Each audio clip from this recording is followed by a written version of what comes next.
Masithandaze. Almighty God, we have called us to govern this province. We ask your help to make decisions and laws that will promote, that will be just and promote the interests of the people. Almachtige God, ons bid dat u gedrende ons vergadrings. Ons dien deegewysheid sal gee en ons motiewe suiwer sal hou. En dat u ons sal help om ons tekortkominge te oorkom. En al ons besluite aan u op te dra. Sikelela Nkosi ilizwe lethu nabantu balo. Umisele ukulunga Nkosi kwiphondo lethu. Nkosi sikelela iAfrika. Gcina abantwana bayo. Khokela Nkosi inkokheli zayo. Inike uxolo Nkosi iAfrika. All this we beg in your most holy name. Amen. You may all be seated.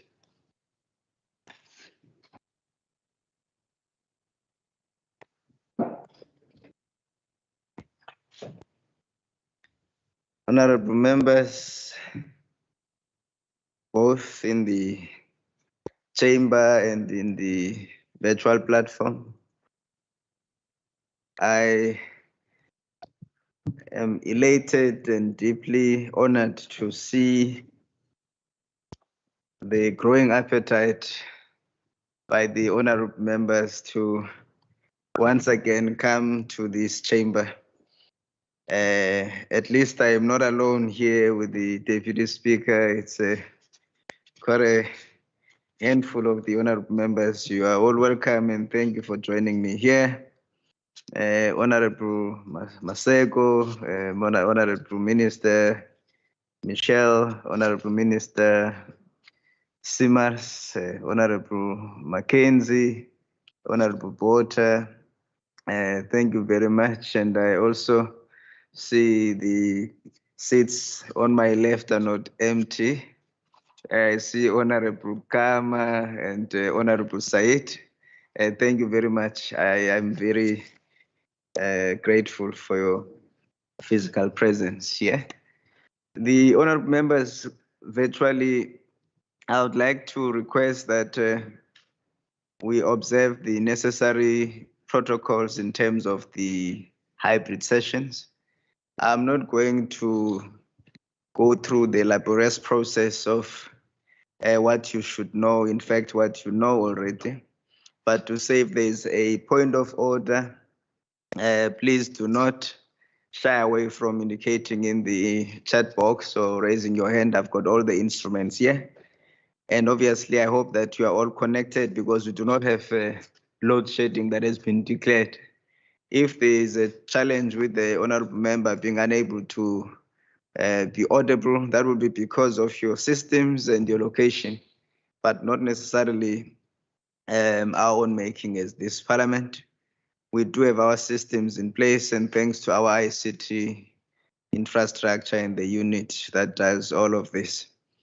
Honorable members, I think at this stage, before we proceed to the members of the media in the gallery, you are all welcome. And just please also help us to observe the necessary protocol, not to activate your mics and also not to activate your camera. Honorable members, I recognize the Chief Whip.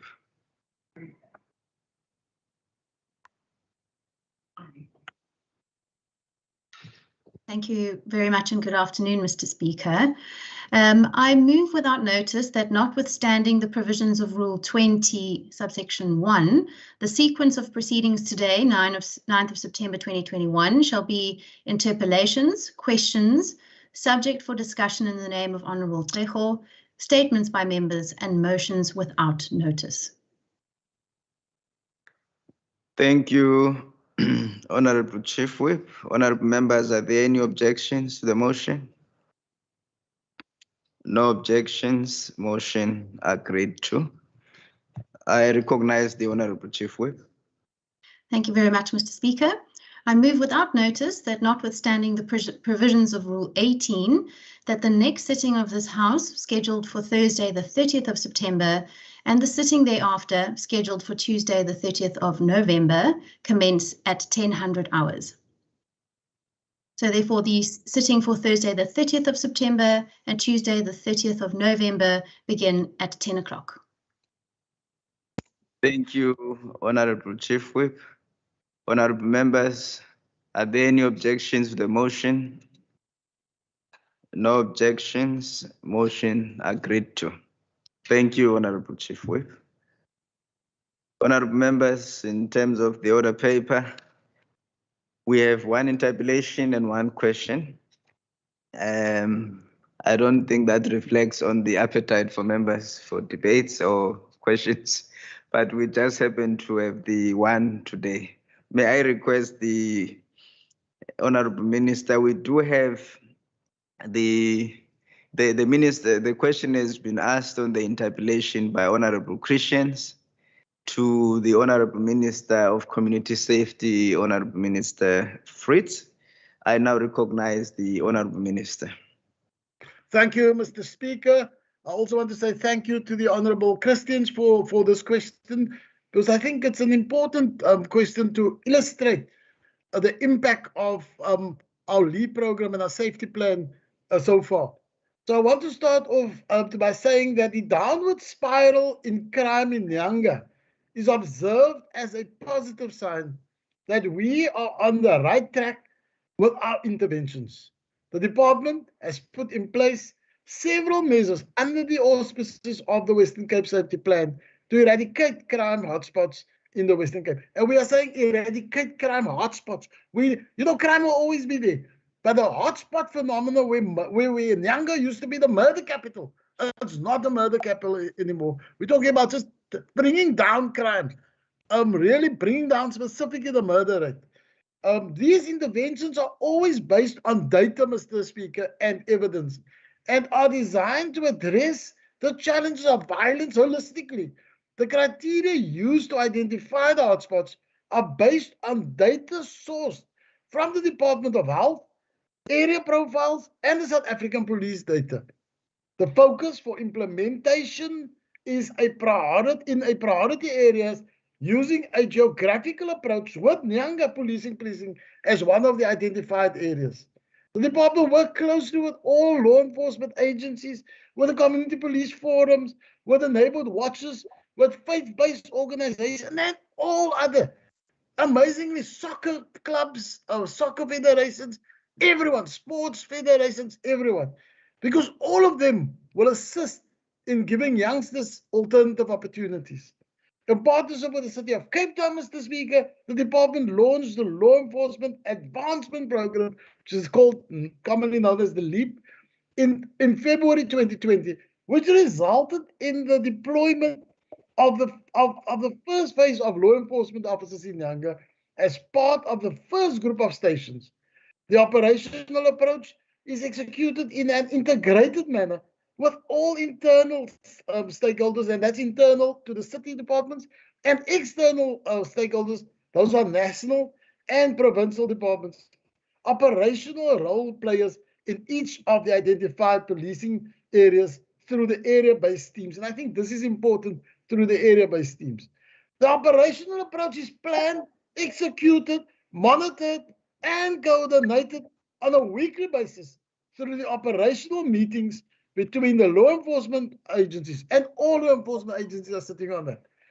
It is important, Mr. Speaker, to mention that SAPS is the identified area, station areas, is the leading law enforcement agent in terms of planning and execution of the operational approach. The objective of LEAP is ultimately to ensure that visible policing numbers and actions increase. And it's all about people seeing the police, the people of Nyanga seeing our law enforcement officers and our LEAP, and everyone else, even our safety ambassadors is helping in some areas. As stated above, the key strategy followed by the department has been to focus on building strong community policing partnerships to assist with policing and increase community trust in the police. This approach is based on the following two important aspects. The one, community-based interventions about safety planning were intensified by the department. These interventions took place with various safety partners and were based on the principle of sector policing.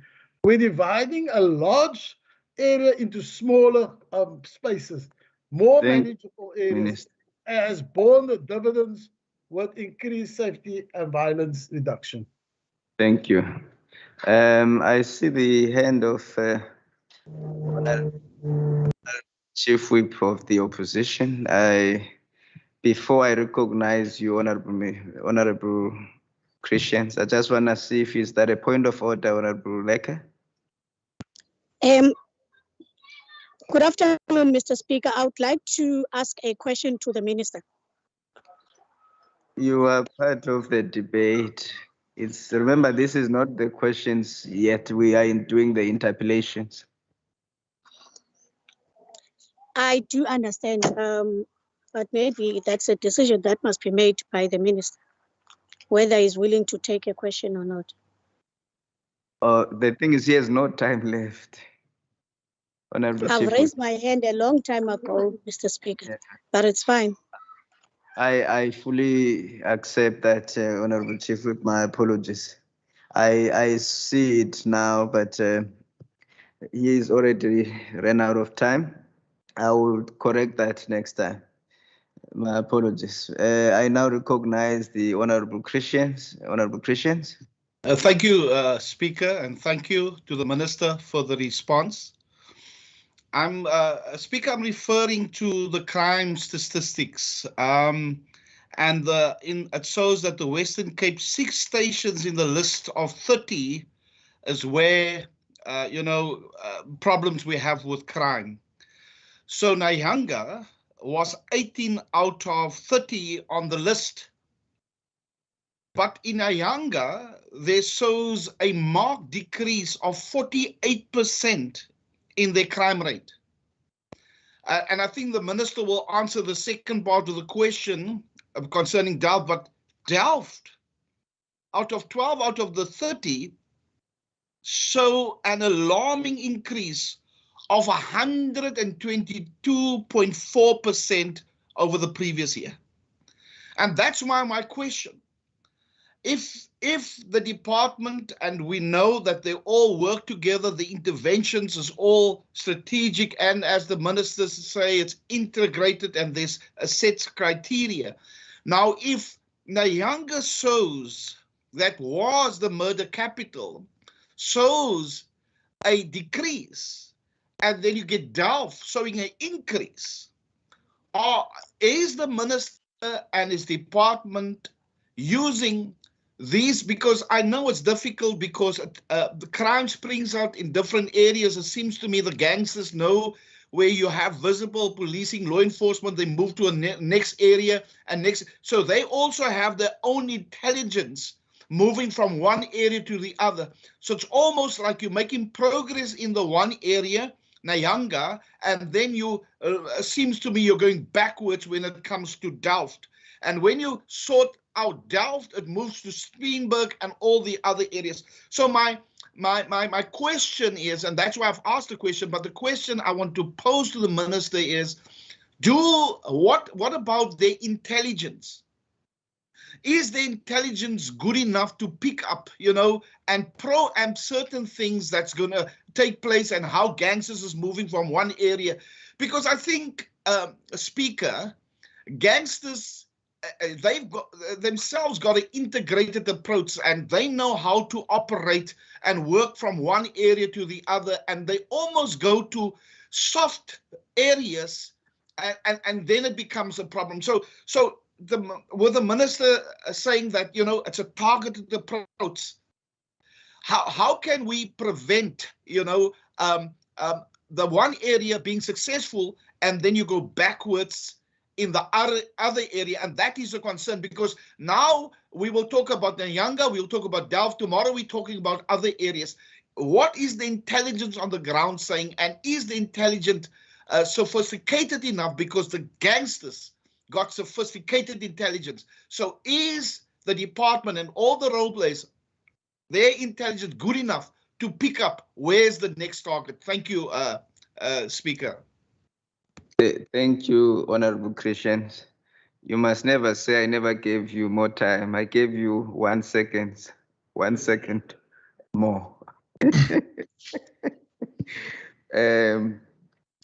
Thank you, Honorable Christians. Honorable members, I now recognize the Honorable Member Allen, who's the chair of the committee. Thank you, Speaker. I wish to echo the sentiment shared by Minister Fritz in thanking the Honourable Christians for raising this particular interpellation. Speaker, during July this year, I visited the Browns Farm satellite station, which serves part of Philippi and Nyanga, and I was accompanied by local councillors, CPF members and Neighbourhood Watch members. There we heard firsthand how the station is still suffering due to the fact that the station is without electricity supply and rely on using a generator. But this, that the Browns Farm station closes 5 p.m. per day due to security risk. I have subsequently written to the police commissioner and I received a reply in which the commissioner indicated the following, and I quote, he says, this office, the PC's office, has on numerous occasions via the Department of Public Works nationally inquired about the lack of electricity at the Browns Farm satellite station. DPWI, the Department of Public Works and Infrastructure, indicated that PRASA is reluctant to replace the cables. It goes on to say that from the PC side, they have done everything in their power in order to compel the Department of Public Works as well as PRASA to take ownership and to take responsibility for the lack of electricity. But if I look, the station, Speaker, supplies part of Nyanga and Philippi and serve the community, but I'm delighted to hear the Minister's reply and interventions, and I want to commend force multipliers like the LEAP program, Neighbourhood Watch and CPF members and the department for their intervention. So as I close, Speaker, I wish to state that following the release of the crime stats we saw for the first quarter, there was a 49% contact crime across the province, and the national minister attributed this to an increase in the crime holiday as well as budgetary cuts. So I want to hear from the minister in terms of what prospects, Minister, through you, Speaker, to the minister, what prospects to improve interventions through the devolution of SAPs? That's the minister. Thank you very much. Honorable members, I now recognize the Honorable Makamba Pokya. Thank you, Speaker, and thank you to the Minister of Safety and Security. I just have two questions to the Minister. First one is whether his own department has the competency to intervene directly anywhere in the province in an attempt to reduce crime. And number two, whether his department has the competency to indirectly influence the rate of crime in the province, and whether he can pinpoint a scenario in which they can do so. Thank you, Speaker. Thank you, Honorable Member. I would like to now give the opportunity to the Chief Whip of the Opposition, Honorable Leka. Thank you, Mr. Speaker. First and foremost, allow me, Mr. Speaker, to say that it was Amika Cabral that said, tell no lies and claim no easy victory. The problem with these liberals is that they are not grounded in political theory. They thrive on misinformation and claiming national government victories, while they are quick to deflect all criticism for their failures to national government. And most importantly is the fact that today we've received a response from the minister, which at no stage indicates the role, which was very much significant, played by the Nyanga CPF in ensuring that the crime in Nyanga is coming to a decrease, rather than coming and highlight the goods and the waste that has been done by either SAPS or the law enforcement itself. And it is very much surprising because to date, it has been almost a year and a half since the meeting of the ANC with General Matagata on the 8th of February 2020 to discuss the crime situation in the province, wherein she pointed out that there was a significant increase in murders in Delft and Khayelitsha, while there was a significant decrease in Nyanga as a precinct. The decrease in murder rate in Nyanga is due to the impact of SAP's anti-gang strategy and other SAP's operation, whilst the CPF also played a major role in that. And surprisingly enough, the response given to this House is nowhere close to the response that the South African Police Service provided to the Minister. The Minister has withheld information with relation to the efforts played by the CPF. And today, we have seen and bear the fruits of the hard work of the CPF, which consistently implemented social crime prevention projects in the community and including the business community with minimal support. So the Minister must not come and mislead the House today, but acknowledge the role played by SAPS and the CPF. Thank you, Honorable Leke. Your time is up. Thank you. Honorable members, I now recognize the Honorable Member Christians. Thank you, Speaker. That is definitely not what I've asked, what the ANC is saying, but that's fine, because I'm trying to get to a point to see how we can put our heads together and all the force multiplied in order to bring crime down. You know, I always speak about crime. How do we combat crime? I want to know from the Minister, is the department investing in crime prevention initiatives when it comes to the community police forums? And are they functional in Delft and these areas, you know, especially your hotspot areas? And also, I know the department always have a problem when it comes to the accreditation to neighborhood watches. You know, 1 year they are accredited, the next year not. Is that sorted out? And especially the areas, the hotspot areas, where we have force multipliers, but I mean, your neighborhood watch plays a specific role, and also your community police forums. I want to ask the Minister, what incentives is there for our neighborhood watches? You know, it's community members putting their lives at risk when they patrol to ensure that they have safe communities. I've asked this question some time ago at the opening of our parliament in Rocklands, Mitchells Plain, where I said to Premier Alan Winde, you know, some of our people, they go out and they risk their lives, and yet neighborhood watches don't have the luxury when they are killed. You know, they may be the breadwinner and they lose their life. Is there some sort of cover that we can give to these neighborhood watchers when they're out patrolling? I know it's a debate going, and I've asked that some time ago.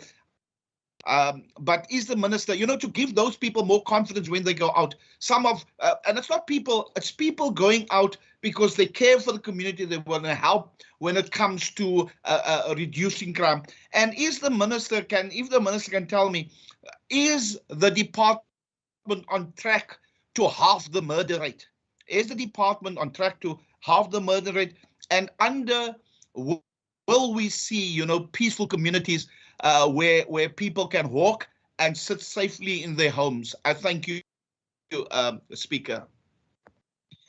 Thank you, Honorable Christians. Honorable members, I now recognize the Honorable Minister of Community Safety.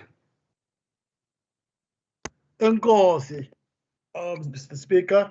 You know, when I listen to the Honorable Chief Whip of the ANC, it's really signs of a dying horse. You know, that organization is really dying. That's why there are such nonsense in this house.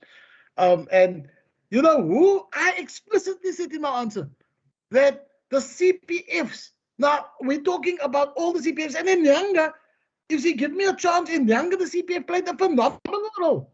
In fact, the CPF in Nyanga, the policing forum, partnered with the station management to embark on mobilizing the community by establishing neighborhood watches who deployed on a 24-hour basis on the hotspot, in that hotspot area. And they were doing monitoring and evaluation. They did action steps, all of that. Now she comes here and talk absolute nonsense about, you know, are we not acknowledging national, the SAPS? SAPS is the people. I just said so. It seems he didn't listen to my answer. I said SAPS was the commanding force, that we do everything under SAPS, you know. But the ANC is so, they can't even register the candidates. That's why we have this violence probably in our townships, because they're so pathetic. And the fundamental point that they must not forget, that the ANC must not forget, is that this province is under-resourced. It's out of desperation that we employed and got this 1,000 that we are working towards leap officers, out of desperation from the provincial budget, because we're under-resourced. This province, because it's a DA province, is constantly being always, ons sy gaan die agterste speen, al die tyd. Now she comes and talk nonsense here in this house. You know, see, as it was, we're not grounded. What does he know about groundedness? It's really absurd. To move on, Mr. Speaker, I just also want to say to Honorable Christians, be asked about, and I think the point we were making, Honorable Christians, the issue around you know, when we do the application of the community policing strategy, where there was increased community involvement, that happened in Yanga. We are trying in Delft, and I promise you we're going to get it right. Those key people from the not so good party can say what they want to. We're going to get it right. We are going to persist. We're working with our youth already in Yanga, in what's the place called, in Delft, very extensively. Because those are the people who join gangs. And we are going to go and work in a collaborative way with all community forces, with a multidisciplinary integrated collaboration, you know, and those were strong factors in Yanga. So we are trying to approach, but I also want to warn people that we have very different communities, the demographics and the dynamics in all those, and you know, all of our communities are completely different. And to just make a comment to what the Honorable Regan Allen was saying, today I'm leaving here now, then I'm going to the NCOP, where the minister's grandstanding again. But the problem is, we have extensive constitutional powers in this province, and it has been completely watered down.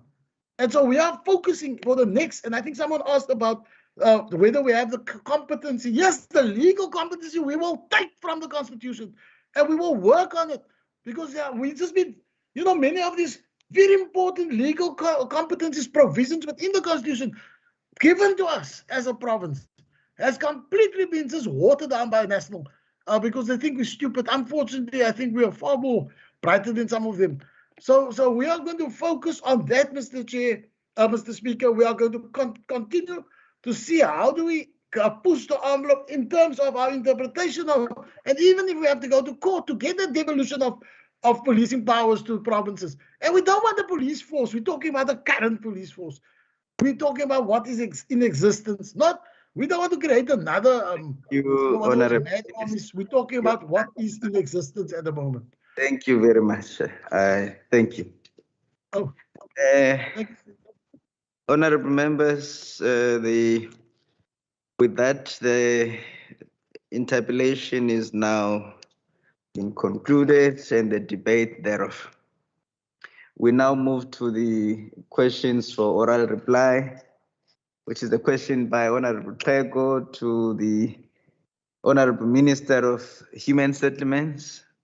I now recognize the Honorable Minister Simars. Honorable Speaker, honorable members present in the House, but also virtually, thank you to Member Trejo for the question.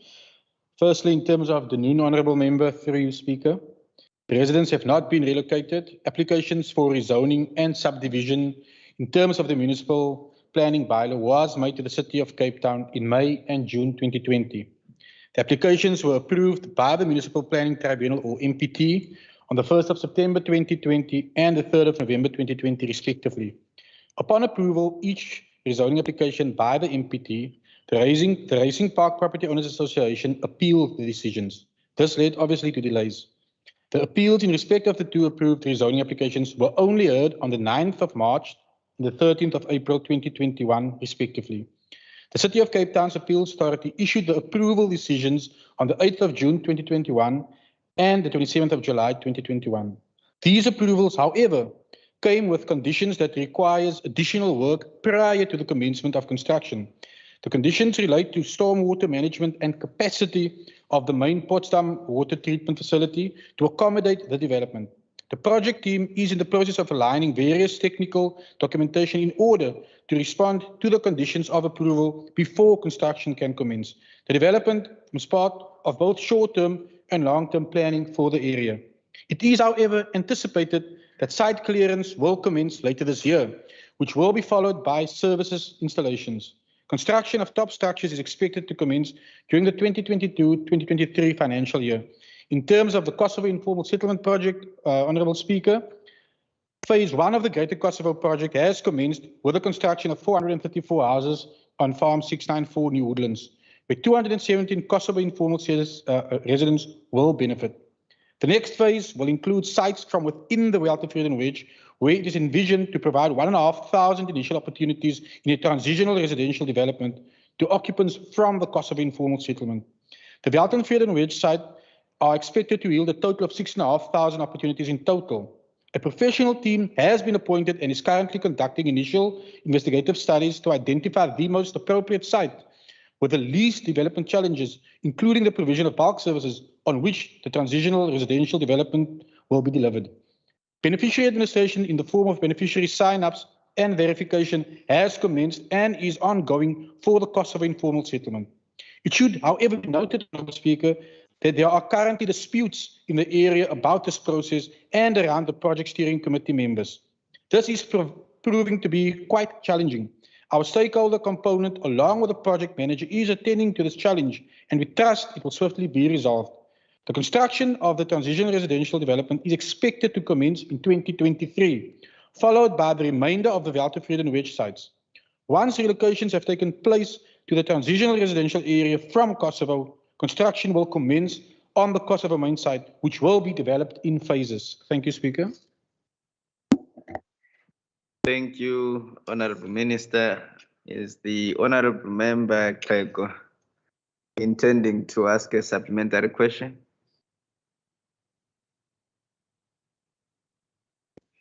Yes, Speaker. Yes, sorry. All right.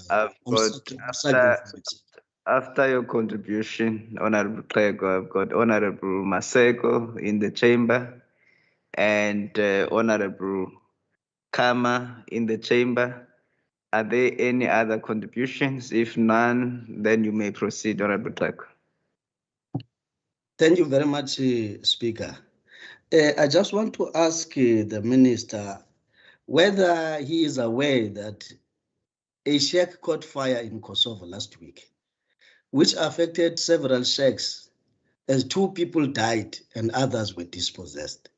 Now, what we want to understand is that whether he has plans in place to accommodate homeless residents as a result of the outbreak of this fire.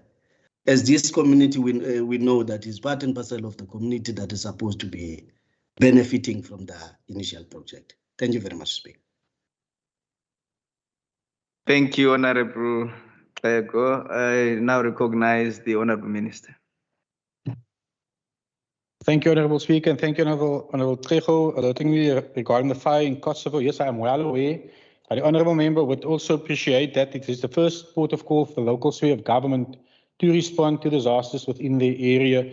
If they cannot or they struggle to obviously assist their residents, then they approach the provincial department, and then we will see how we can assist. A case in point is like with Masipumelele, obviously where we assisted the city of Cape Town. Imizamayetu is another example. But once again, the first port of call, with due respect to the local sphere of government, is that they need to execute their function first. Thank you. Thank you, Honourable Minister. I now recognize Honourable Maseko. Thank you very much, Honourable Speaker. Minister, again, thanks for your response to Member Klego's question. I just want to find out, when can we expect some of the first residents to move into their new homes in Farm 694, where 217 residents from the Kosovo informal settlement will benefit? And how will this improve on their living conditions? I thank you, Speaker. Thank you, Honourable Maseko. Honourable Minister. Thank you very much, Speaker, and thank you, Member Maseko, for the question. The ultimate envisioning of the Farm 694 project is to create an integrated community. Hence, we have a 50-50 split in the representation of qualifying beneficiaries, 50% from New Woodlands, 50% from Kosovo. On the one side, which is the New Woodlands project site, member, we literally have all our qualifying beneficiaries in place.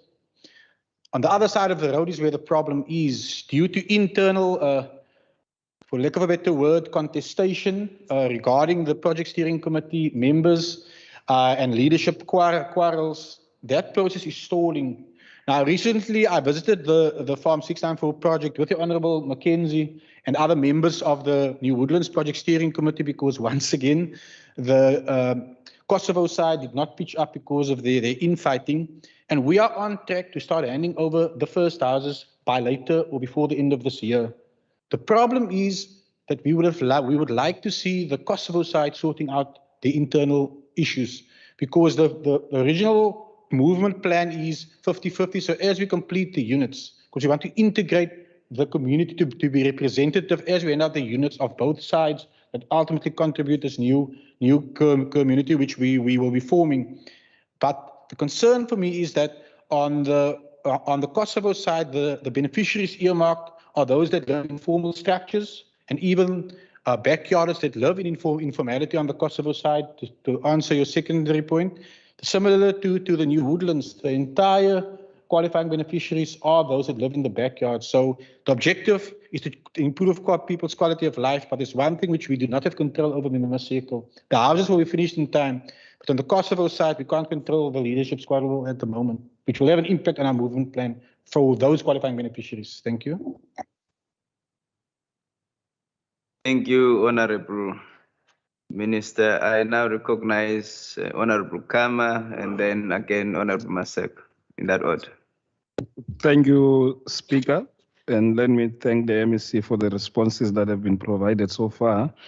I want just to check, Speaker, how much has the provincial government received from the national government for this project, and what were the timeframes that were attached? Thanks. Thank you, Honorable Kama. I recognize the Honorable Minister. Thank you very much, Speaker. Thank you for the question, Honorable Kama. In total, the Farm 694 project, the first phase, the 434, has two funding streams. One is the USDG, which is the grant which only metros get. That contributed more than 200 million rand. In terms of the Human Settlements Development Grant, which is also a national grant disbursed to provinces, the balance of the funding came in total, it is just under 400 million rand. The initiation or idea of this project is plus minus 4 years ago. And if you look at the impact of COVID-19, we have still managed to keep this project on track. So I hope I've answered that question fully. Thank you, Honourable Member. Thank you, Honourable Minister. I now recognize the Honourable Chair of the committee, Honourable Maseko. Thank you very much, Speaker. Minister, again, thanks for the response. I note that you mentioned that what we call community dynamics around members of the steering committee have created challenges in moving forward with the project. So my question is, what exactly is the dispute about regarding the steering committee, and how has this dynamic impact on the project in Danune? Thank you, Honourable Maseko. I now recognize the Minister. Thank you very much, Honourable Speaker. I just want to make one thing sure through you to the member. Is it the community dynamics in Danune or community dynamics in Farm 694? Thank you. Honourable Maseko, aye. My apologies. Yeah, Salapat. You may continue, Honourable Maseko. My apologies, Speaker. Is chairing human settlements that you tend to do what I did. Is the Farm 694, Honourable Minister. Honourable Maseko, I now recognize the Honourable Minister. Ik wil net dubbel zeker maken dat ik verkeerd gehoord heb. Honourable Speaker, through you to the member, and for her to understand, for Honourable Member to understand my answer, I'm going to paint a full picture so all the members of the House can understand. When we initiate a project to ensure a community participation throughout all the processes, through my stakeholder relations unit, we do convene what is a project steering committee, which is ultimately representatives of beneficiaries in the community. The councillor plays his or her part, in this case the City of Cape Town, but also my department. But the objective is always to ensure that the project steering committee is at the center of all of this. They decide how the units will look. They get informed how the criteria will be. They get to decide, like in the Farm 694 projects case, how job opportunities are going to be split, which was 50-50. They get a chance to ultimately, when they scrutinize the criteria for qualifying beneficiaries, and in Farm 694 side, it's a 50-50 split. They then they go through the entire list, which they get from the relevant sub-council, and then they scrutinize the list. But in the case of Kosovo side, since the project inception to where we are now, for some or other reason, mid to late last year, a new project steering committee was allegedly elected. It's being disputed, or the election of this project steering committee is being disputed. When I did visit the site, I actually asked the relevant councillor, but why is there this bone of contention in that community? He said the problem was the original project steering committee members allegedly also benefited financially because they worked on site. And some of the community members felt uneasy with a project steering committee member also benefiting financially through the project. And they ultimately, without, I believe, informing the relevant processes, elected a new project steering committee. And that is where the bone of contention currently is, Honourable Member. The dangers of that happening, and that is not the only project in the Western Cape where we have a change in leadership causing a delay in our project. In our case, expenditure is on track. We are ready to start handing over the first units later on this year, but until such time that the project steering committee deadlock is resolved for the Kosovo side, we will never receive sign-off on the beneficiaries, which means their units will be standing vacant, or something which we would not love to do, move the entire batch of people from New Woodlands. That is not what we want to do, because the original objective was to ensure integration. And it's a pity that on the Kosovo side, leadership squabbles is now going to be a speed bump for an entire community which is supposed to benefit. And if I can take this opportunity through you in just only thanking the Honourable Maseko, but that I think all members listening to me need to understand that we all have to play a role to ensure community cohesion, to ensure our projects remain on course and on track. Thank you. Thank you, Honourable Minister, and to the Honourable Pego and all the honourable members who participated in the question. Honourable members, that concludes the questions and, of course, this particular question. May I now move to the subject for debate? And I just want to request the honourable members that in terms of the speakers list, there was no amendment to the existing speakers list for the subject for discussion. I now recognize the honourable member, Pego. Thank you, Honourable Speaker.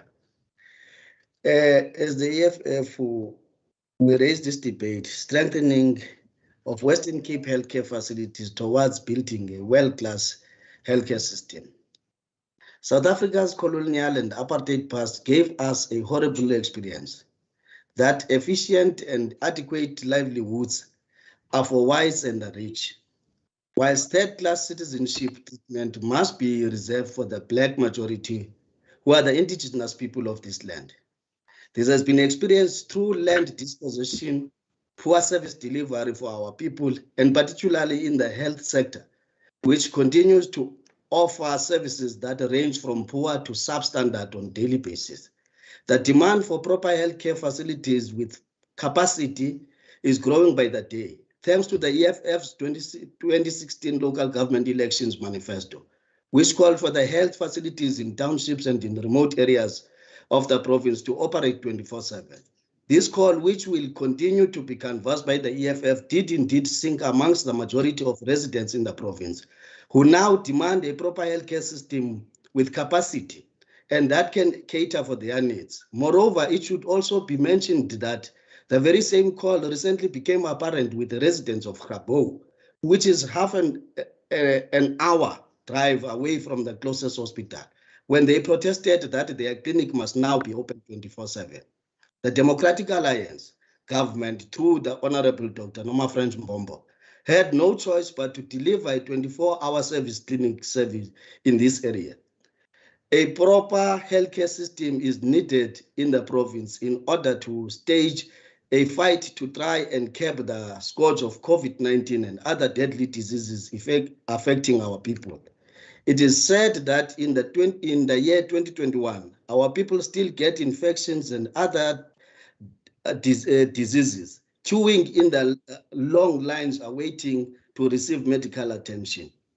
The provision of healthcare cannot be reduced to a 7-hour service that is currently provided by the Democratic Alliance government.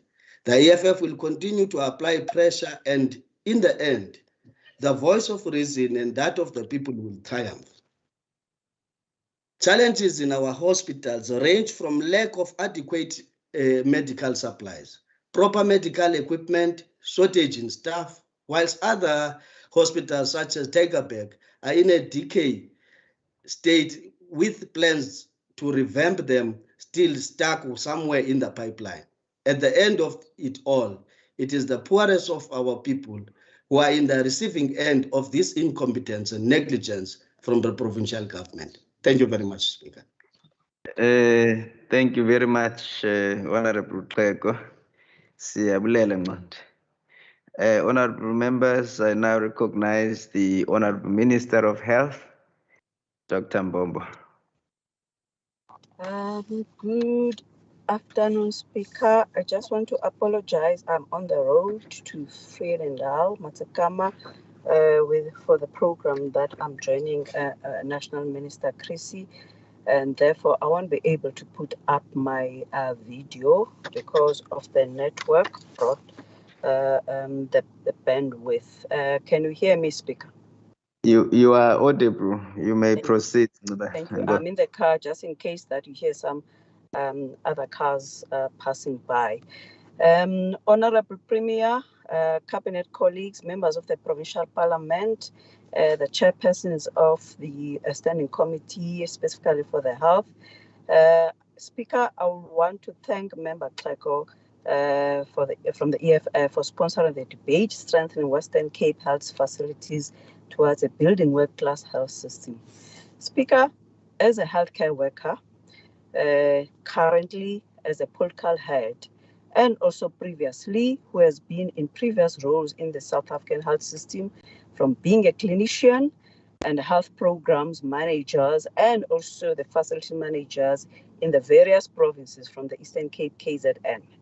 As an educator, a researcher, and academic, and also an authority on healthcare systems, not only in the Western Cape, in South Africa, in the African continent, internationally, but specifically from the African perspective globally. This is a topic that is closer to my heart. I thank you, Nqonde, ngokuzisa le topic. Now, Speaker, speaking with authority on the subject, I can confirm that there is no one perfect health system in the world. There is no such thing that talks about the world-class health system unless you unpack it further, because one size doesn't fit it all. We talk about, for example, the socio-economic, cultural, political determinants of health, the epidemiology that influence what type of the health system that each and every government has to respond to. Wealth and health are twins, and you cannot create binaries of the two. Therefore, any health system will be affected by the poverty, by the economy, the employment, and all of those, and plus also disease in that particular country. For example, Speaker, the third world, which is when a member Nqonde was talking about the world, we've got the third world where sub-Saharan Africa, which South Africa belongs to, and also even parts of the Asia where they're affected by the disease of poverty, such as TB and AIDS. Whilst the first world health system which is known, for example, like the US, UK, and Scandinavia, and all of those, where you'll find that they are being affected by the sedentary lifestyle diseases such as cardiovascular disease. The world-class health system can be that South Africa, what kind of that South Africa can mimic, same as with the Western Cape. Do we mimic the world health system that's like a UK that focus on the universal health system, or the primary care system world-class like Cuba or Israel, or the Brazil community services, or Australia world-class with more focus on mental health, well-being, or the Scandinavian, the Nordics country like the Sweden, all of those that focus on the health promotion, or a research and development, and also a GP, which is the focus, which is the general practitioner services like in US, or the innovation in India that focuses on and also in technology, or else the comms and the technology that the Singapore does, or the aged that the Japan focuses, or in the Africa continent that focus on community empowerment what we have. So, Speaker, South Africa had a choice to have the best and own a health system in order to respond to it for the past 27 years when we undertook democracy. But it is the ANC that chose the worst health system that segregated people further, and also for the people not to be able to afford, and also for the services that is mostly unavailable, inaccessible to many South African countries, in South Africans. South Africa chose a health system where people have to wait average for 3 years to access, for example, a minor operation like the cataract eye operation, 7 years for the knee operations. I'm quoting Western Cape figures because you wait no more in other provinces because there is no such kind of an intervention or a surgery, where one has to pay more than 230,000 for a kidney dialysis at a private health, or else if you cannot afford, you are a public patient, you will have to die at home because that it is too expensive. It's the ANC who chose a health system where 80% of populations get the same equivalent of the national health budget that the 20% that gets, which is the HEPS. For 27 years, ANC still hasn't been able to implement the regulation to regulate the private health in order to access the affordability. So, Speaker, now what kind of a narrative that the ANC is trying to achieve? The reason for that they kept the people of South Africa in this kind of a dilemma is because they want to advance a narrative that suggests public health is bad because of the private health, which is lies, because they want to be divisive and to divide us. Now they brought the worst form of national health insurance, pretending as if it will create equitable and affordable access to health services. No, Speaker, it's not like that. Universal health coverage is a must, and the national health insurance is a must in order to people to get the best care quality services and affordable services, but not what they propose, because that one, it was about to benefit their comrades, which what they've seen. And also it's about where now it's going to be determined by the thickness of the wallet, which has got nothing to do with a human right as according to Section 27 of the Constitution. Speaker, the ANC reduced the health sector budget this year and also in the previous years. And that they even stole the PPE money, that is a murder as according to the WHO definition.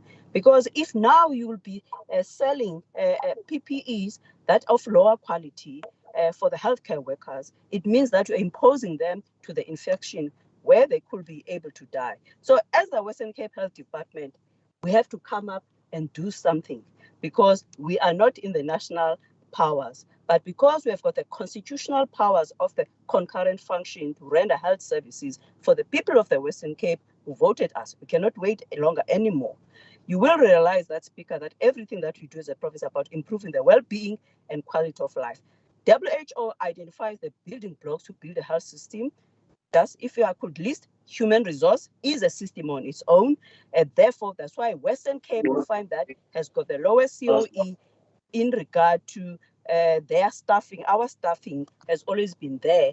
We've got the lowest turnover because our staff don't get anywhere. There are no pull factors. Instead, the people stay along. If you look in terms of a medical specialist, we have got the highest number because people want to stay here.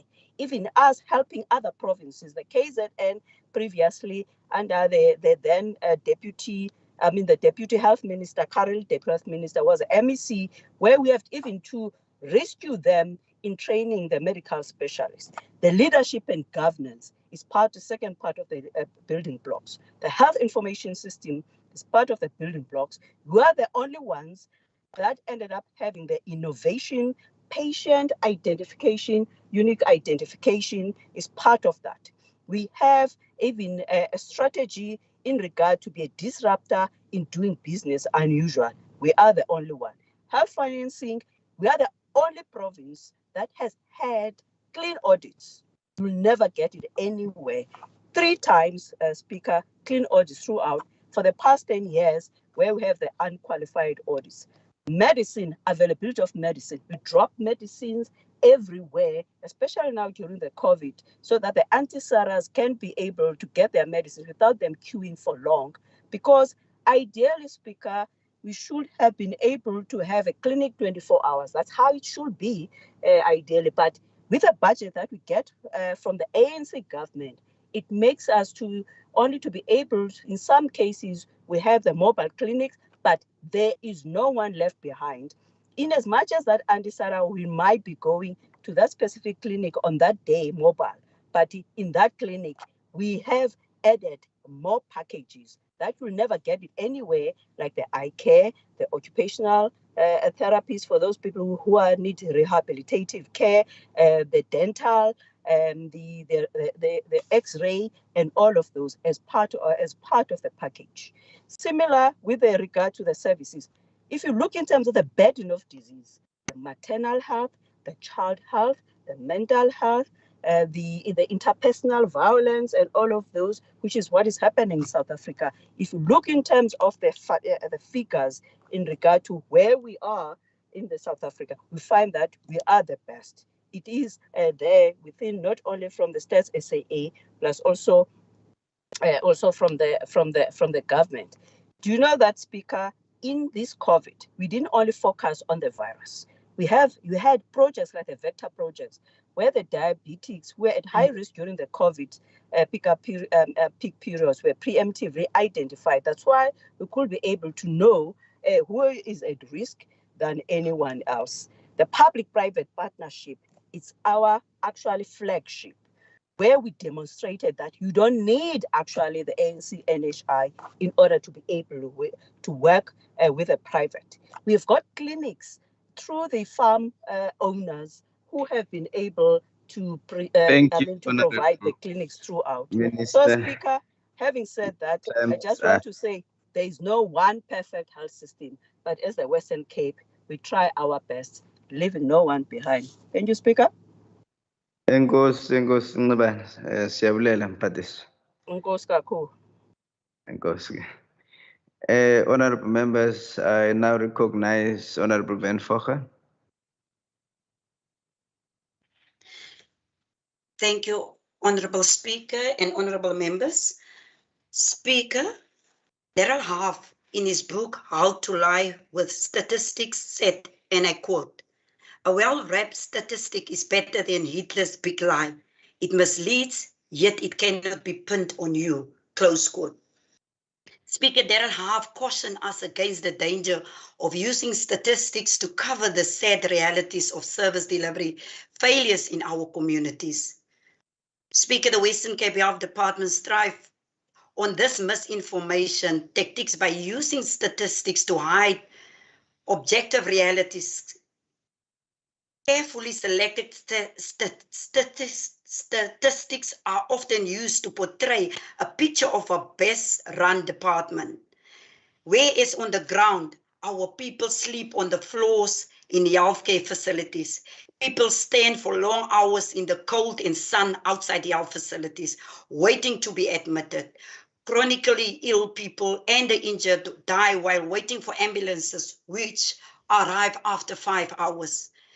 The public healthcare system in the Western Cape caters for the rich, while the poor are deprived of their rights to healthcare services and emergency treatment.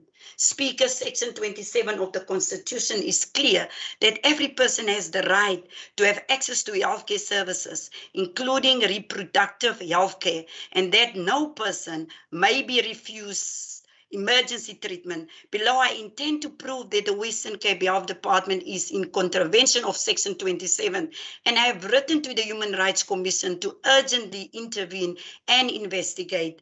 This may also be in contravention of Section 42D and 3B of the National Health Act for free health service in public health establishment. Speaker, my office has received a very sad and shocking story of a patient that was diagnosed with kidney failure in March 2020 and has been denied the much needed and life-saving renal replacement treatment by the department.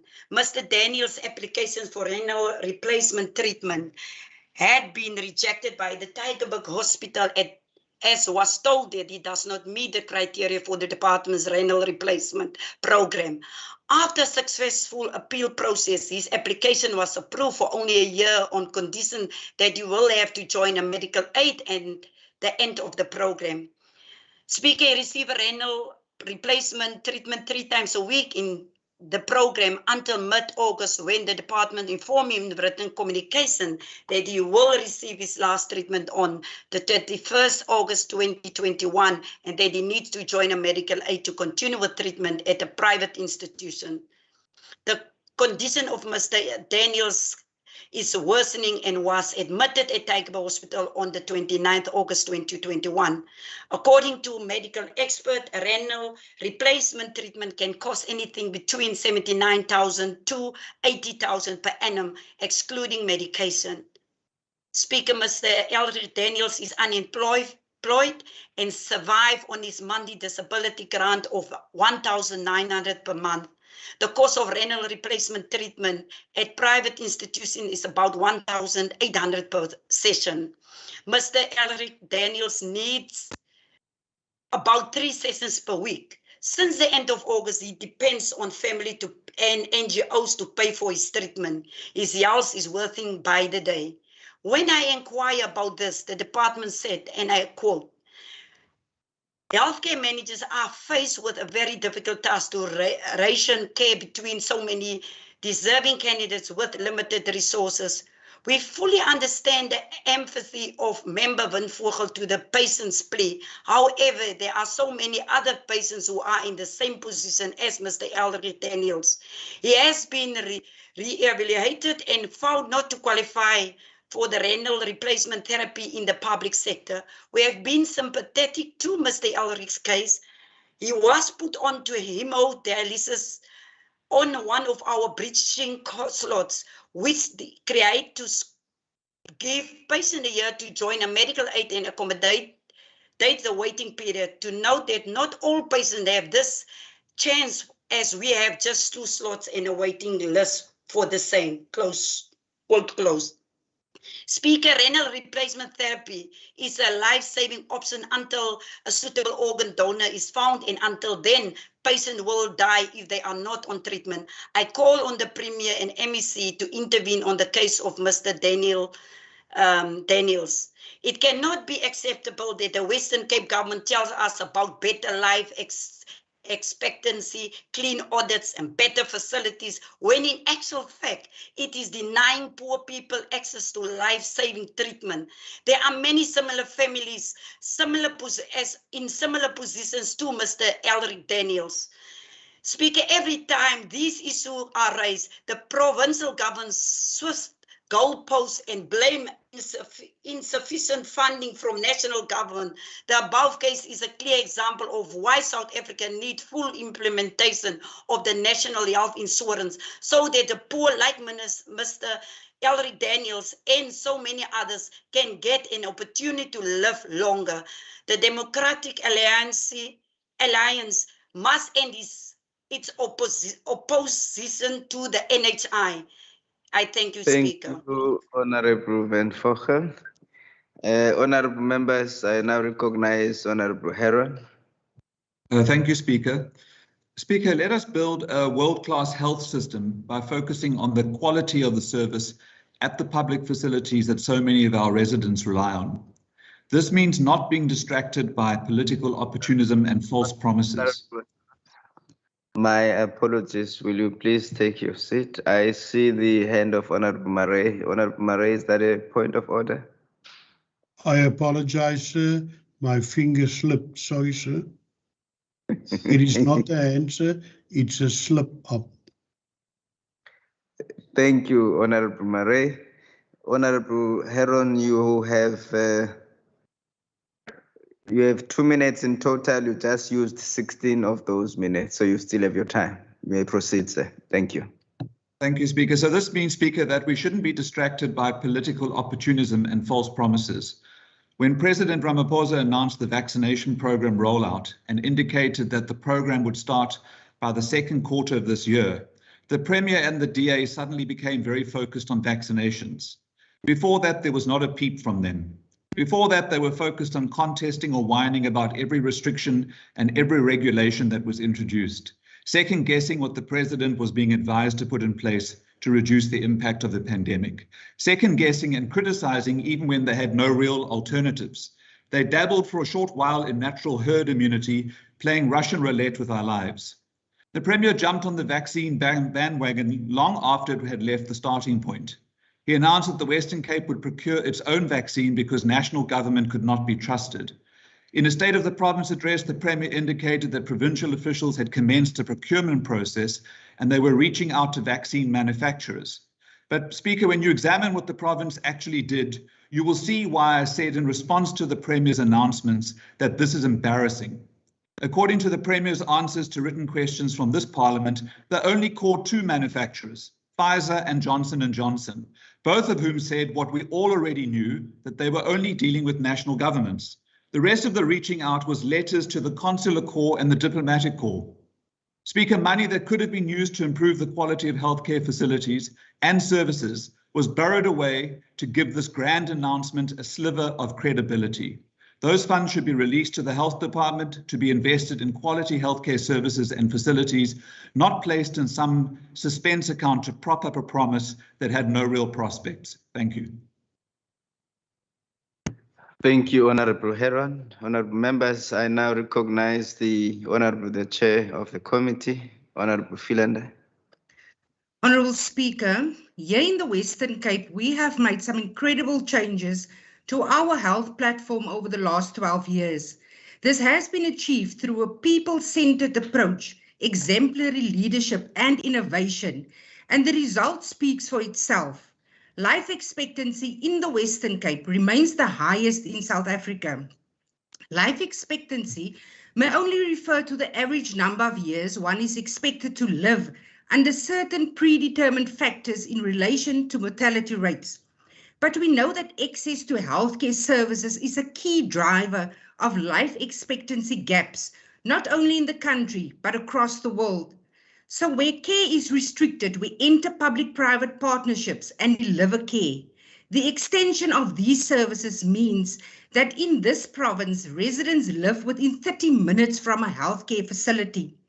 The delivery of chronic medication and the establishment of the world-class CTICC COVID-19 Field Hospital, South Africa's first, are additional examples of agility and the move towards world-class systems in the Western Cape.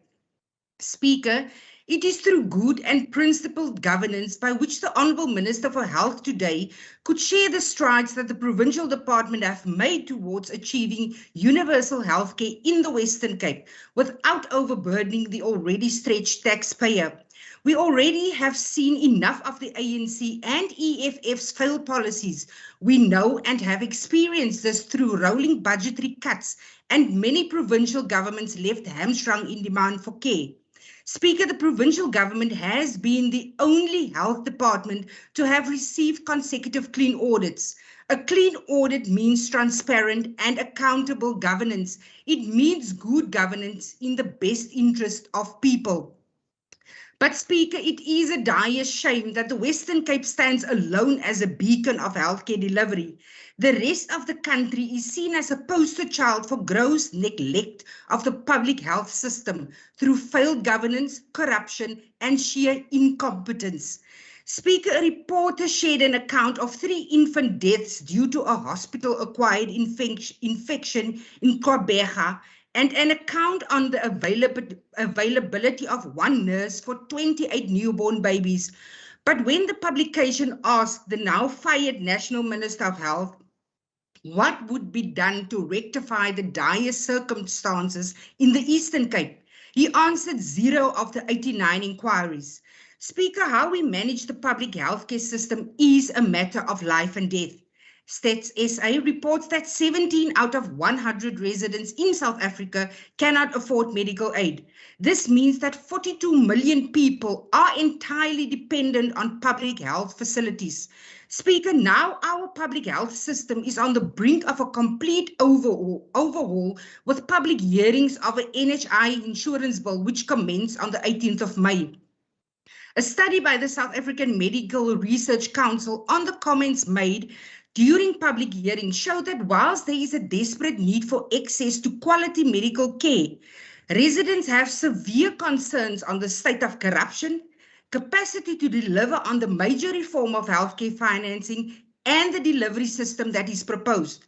The study shows that concerns have been mirrored by shortcomings laid bare by national government's COVID-19 response.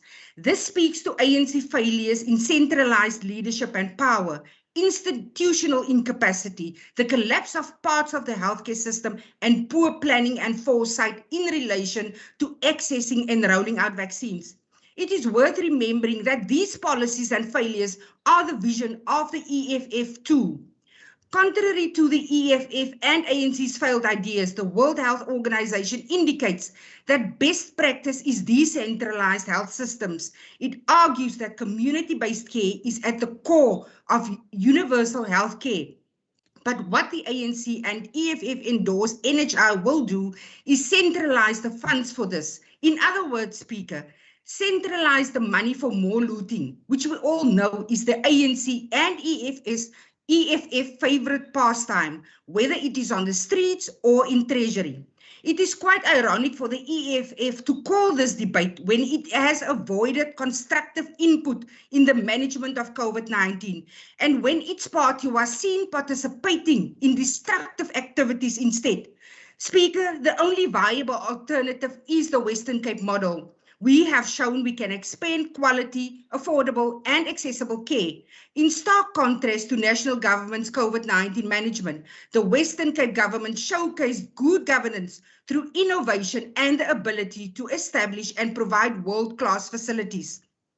The provincial government was recognized for its partnership with the private sector, this time which could be completely evaded with the implementation of the NHI and centralized state-led healthcare as the EFF and ANC prefer. Speaker, there is no need for a drastic reform. Not a single citizen can afford this in terms of health and wealth.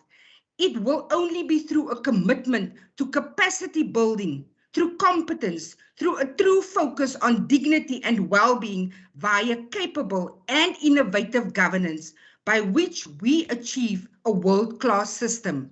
I thank you, Speaker. Thank you, Honorable Philander.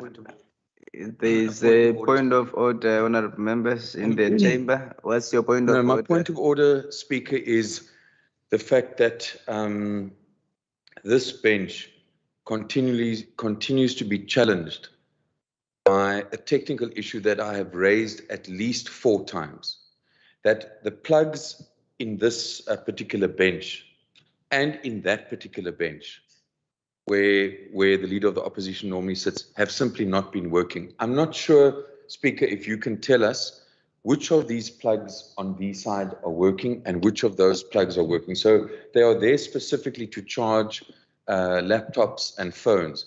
And Speaker, I've raised this issue at least 4 times and it just never gets done. I'm not sure if we need to call a session of this House to deal with this problem or if I need to write to you personally, but it is becoming incredibly frustrating. I'm not sure whether the DA plugs work, but these plugs on the opposition side, they do not work. All right. So can we, it's very difficult for me to continue to participate in this debate unless these plugs are dealt with now. So could I just ask if these plugs could be fixed up so that we can continue with the work that we're trying to do here? Thank you, Speaker. Thank you, Honorable Dagmo. I think, Honorable Member, it's a very fair point. Will you please switch off your microphone there, Honorable Dagmo?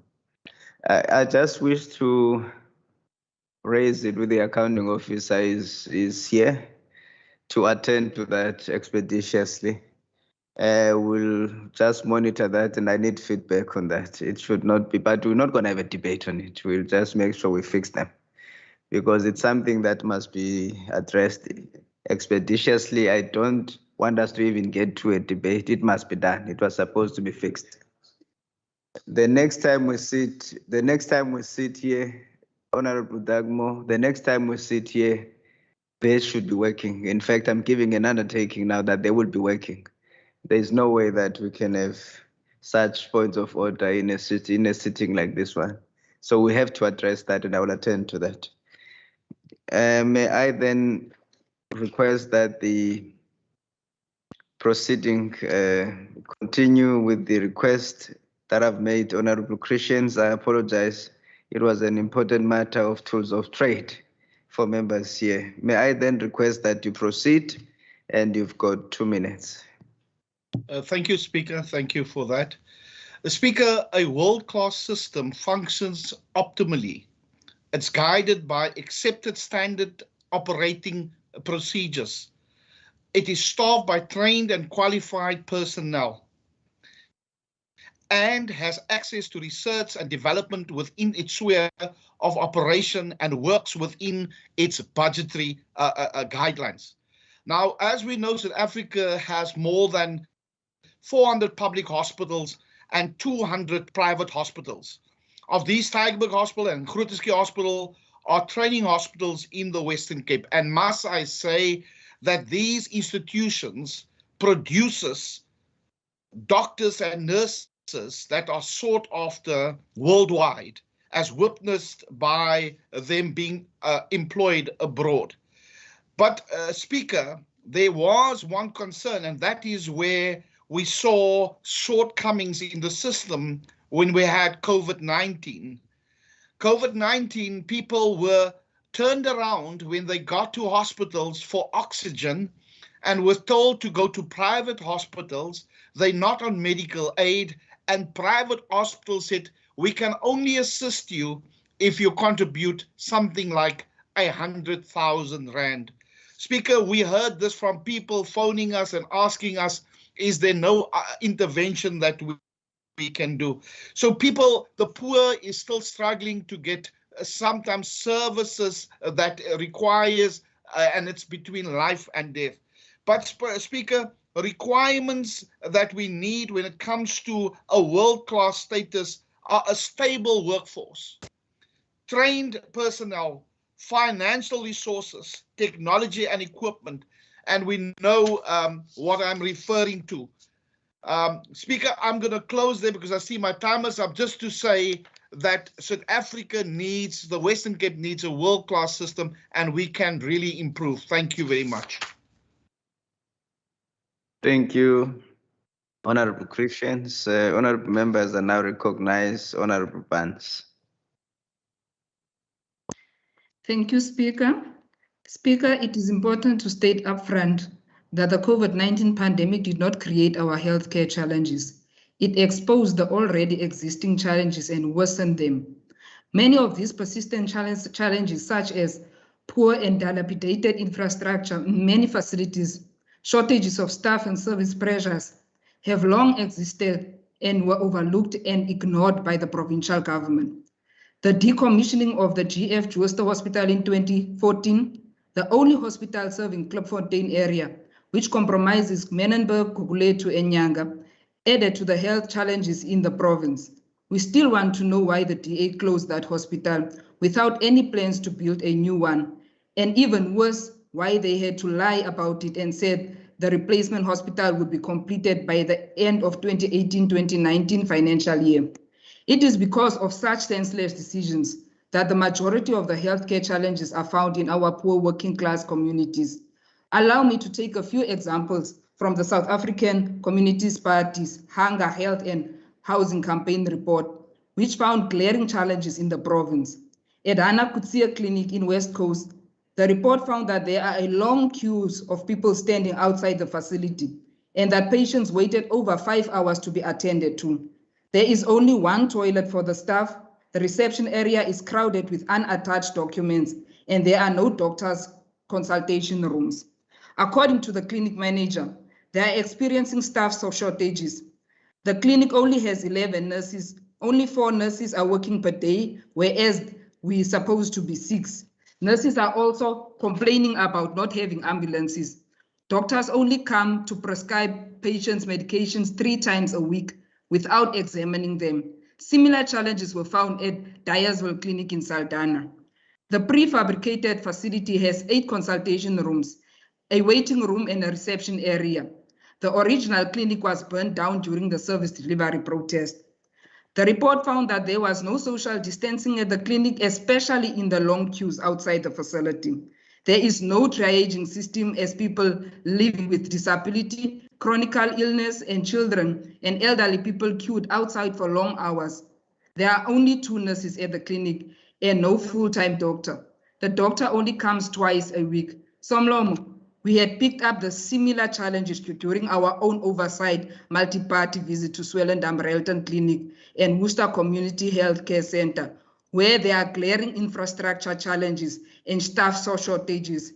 Example, Swellendam, 1 door to enter the clinic facility, the same door for exit. Should there be a fire, what's going to happen next?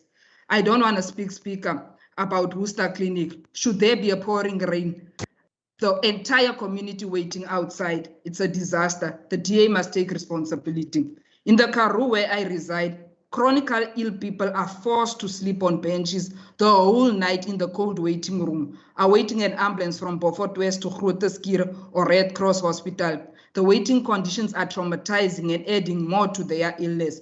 Umntana omncinci Somlomo, ona 8 years, uya eKapa eyozosifumanela iyeza nje uba makafumana ikhimo, instead uba makanyangelwe le khimo, uthe efika kweli Kapa segula kakade kwingqela echole phaa kwesaa sibhedlele ukulinda ubusuku bonke. The DA must take responsibility. It can't continue like that, Speaker. Ons kan nie so onverantwoordelik wees en maak asof dit gewoonlik is en elke keer skuif die blame na die nasionale regering. Dit is onaanvaarbaar. This is precisely why South Africa needs the National Healthcare Insurance as means to ensure improved and quality healthcare services, especially for the poor people.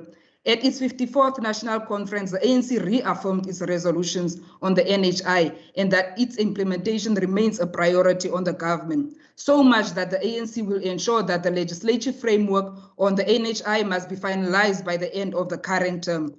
Through the NHI, the ANC government seeks to move the country into universal health coverage, where everyone will receive the quality health care regardless of his or her economic status, stopping the attitude of saying that the Western Cape is doing its best while we are fabricating what is really happening. Through the NHI, the ANC seeks to address challenges faced by people in rural communities, such as the West Coast, who cannot easily obtain health care. It seeks to address standard of health care gap between the rich and the poor, which continues to widen. Speaker, majority of our people in the poor working class communities rely on overcrowded public health facilities with few health professionals and poor equipment. The right to health should not depend on one's economic status or whether one happens to live. Somlomo, despite all these benefits of the NHI, the DA remains vehemently opposed to it for 5 reasons, which were outlined by its former leader, Mmusi Maimane. mainly consisting of concerns that NHI will leave the province powerless and that it will collapse the private sector and the economy. Whose interest are we carrying? This clearly shows the DA does not care about the poor. It only cares about the private sector and the wide-run economy. The NHI will reduce the cost of private healthcare. It will still provide a good income for health professionals and health institutions in private sector, but will use a more cost-effective method of payment than currently used by the medical aid scheme. Diabulela Somlomo. Thank you, Honorable Barnes. Siyabulela kakhulu. I now recognize the Honorable Minister of Transport and Public Works. Thank you, Honorable Speaker. Honorable Speaker, I welcome the opportunity to make a contribution to this very important debate as a minister whose department has taken significant steps to empower and transform the minibus taxi industry in South Africa in the process of supporting and strengthening the Western Cape health facilities towards building a world-class health system. Speaker, as you and the members of this House will recall, under the Alert Level 4 regulations of the National State of Disaster last year, public transport had to stop operating at 7 o'clock and could only resume at 5 the next morning. This was obviously problematic for the many public health employees whose shifts ended at 7 o'clock. In response to this unacceptable situation created by the lack of clear planning nationally, my department came up with an initiative to assist the Department of Health employees who needed to travel to and from work during difficult times. Speaker, this led to the birth of Red Dot Light. Speaker, Red Dot is a partnership between the Western Cape government and the minibus taxi industry to deliver critical transport services as part of the fight against COVID-19. The service is called Red Dot because of the sticker on the vehicles, making them easily identifiable for the intended passengers. It continued to transport safely essential healthcare workers who had been left stranded due to the limited public transport operating hours in the evenings, as long as these restrictions were in place. Speaker, even now, the service currently offers staff of Brackengate Field Hospital transport in the morning and the evening, from their houses or nearby landmarks to and from Brackengate. Speaker, we did not end there. People who have tested positive for COVID-19 and required to go into quarantine because of high risks were also assisted by my department. Because many people, Speaker, were unable to quarantine or isolate themselves, we established public quarantine and isolation facilities across the Western Cape using state and private property. Red Dot supported the effective functioning of these facilities by providing safe transport for those who needed it.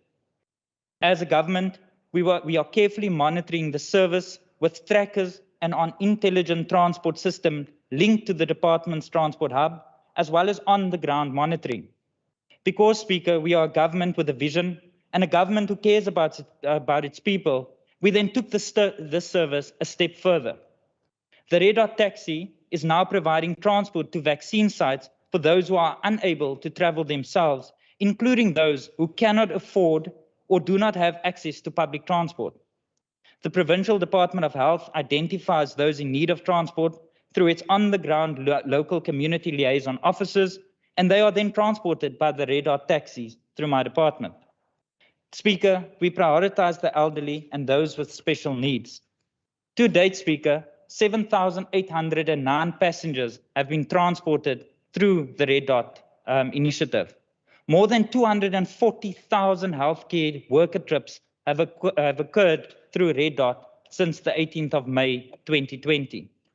At least 25 hospitals were supported, including Grooteskier, Tygerberg, Helderberg, Lentegeer, Khayelitsha District Hospital, Brackengate, and a number of other clinics. Over 27,000 quarantine and isolation trips have occurred since the 30th of May 2020, transporting patients both to and from public quarantine and isolation facilities in the metro and non-metro areas. Red Dot Like, a transport service responsible to transport discharged patients home from hospital, transported 3,100 patients from the 1st of January 2021. Speaker, in total, Red Dot made 280,000 passenger trips across this province. Speaker, this year alone, the Western Cape Department of Transport and Public Works has brought online 32 isolation and quarantine facilities with a bed capacity of 2,115 across the province for residents who are not able to isolate or quarantine at their own homes. We've also established the dedicated 864-bed CTICC Hospital of Hope for COVID-19 patients. This hospital has since been decommissioned and the services moved to the Brackengate Hospital of Hope.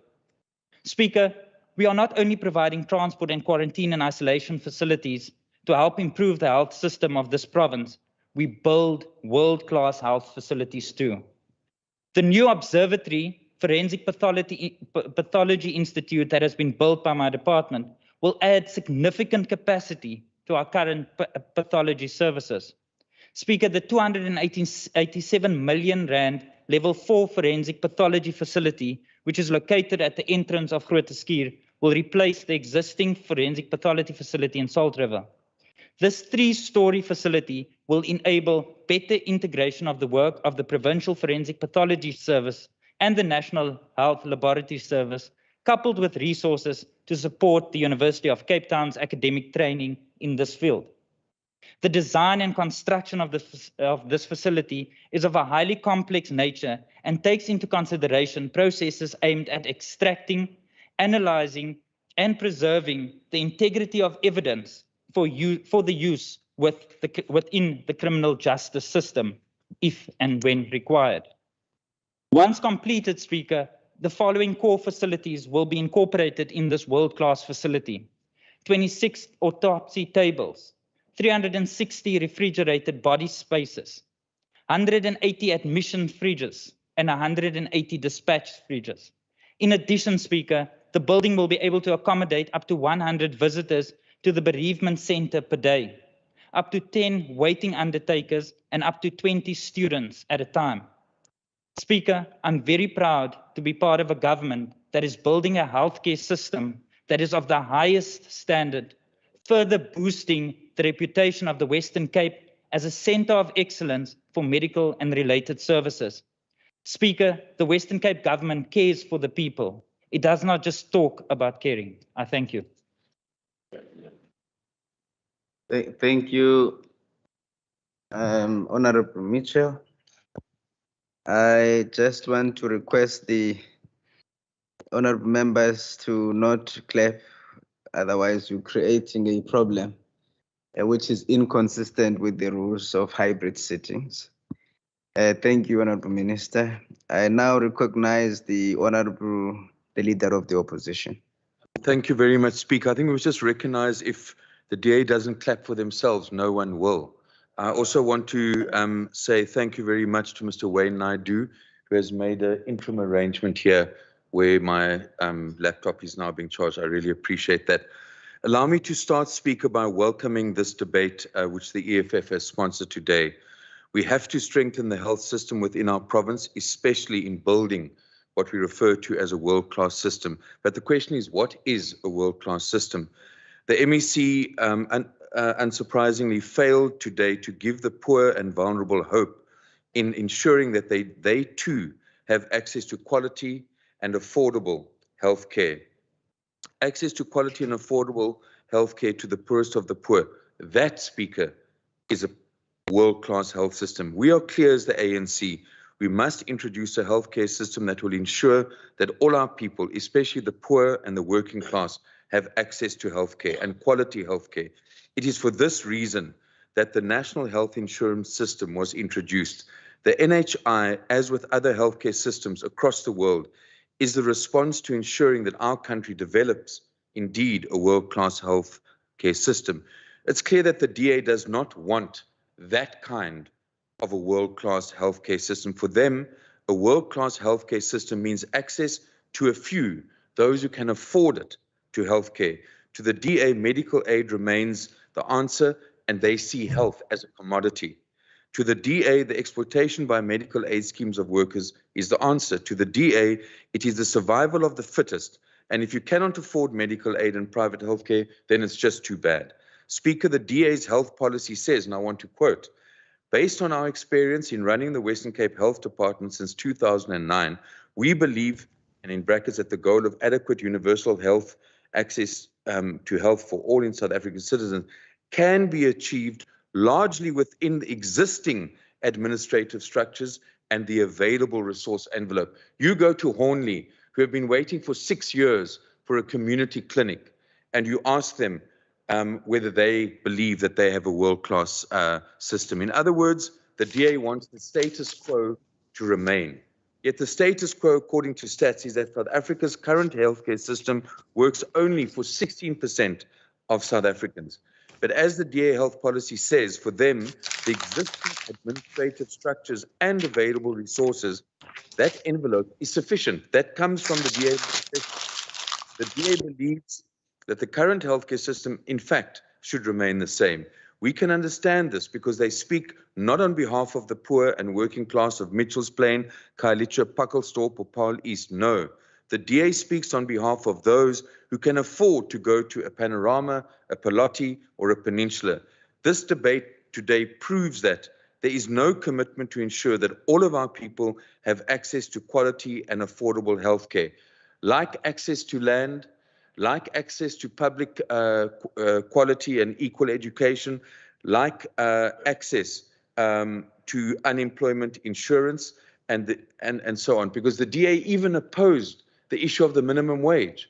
When the president came with the minimum wage and consulted, which was 3,500, the DA said, no, that's too much. You must have an opt-out clause for 1,800 rand. We and our people will never vote for this Democratic Alliance again. They have proved themselves as an elitist, racist party, not interested or concerned with the majority. I thank you. Thank you, Honorable the Leader of the Opposition. Honorable members, I now recognize the Honorable Member Mackenzie. Thank you, Honorable Speaker, and thank you for giving me the opportunity to take part in this debate. Indeed, as my colleagues, Dr. Noma French from Bombo, Chairperson Wendy Philander, and Minister Dalen Mitchell, they've indicated the Western Cape health system is indeed world-class, but we also need to do more work to strengthen what we've got. This is how the Western Cape delivers. We are not immune to criticism. We take things into account and we improve.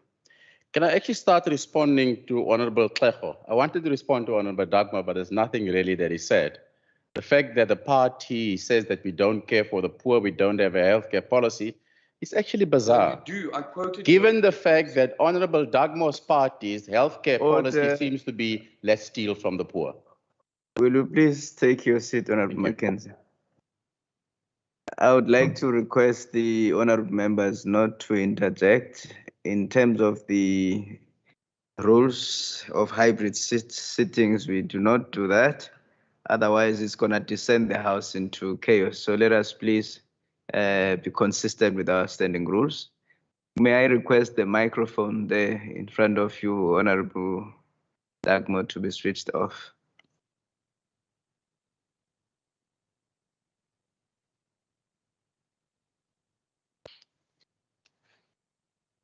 Thank you. Thank you, Honorable Syed. May I request the Honorable Member Mackenzie to proceed?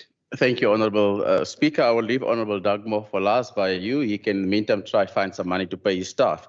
Honorable Klecho, the Western Cape government does not lack adequate medical supplies. In fact, by you, Honorable Speaker, the Honorable Klecho said that it was, and to quote him, the poorest of the poor are receiving negligence by the provincial government.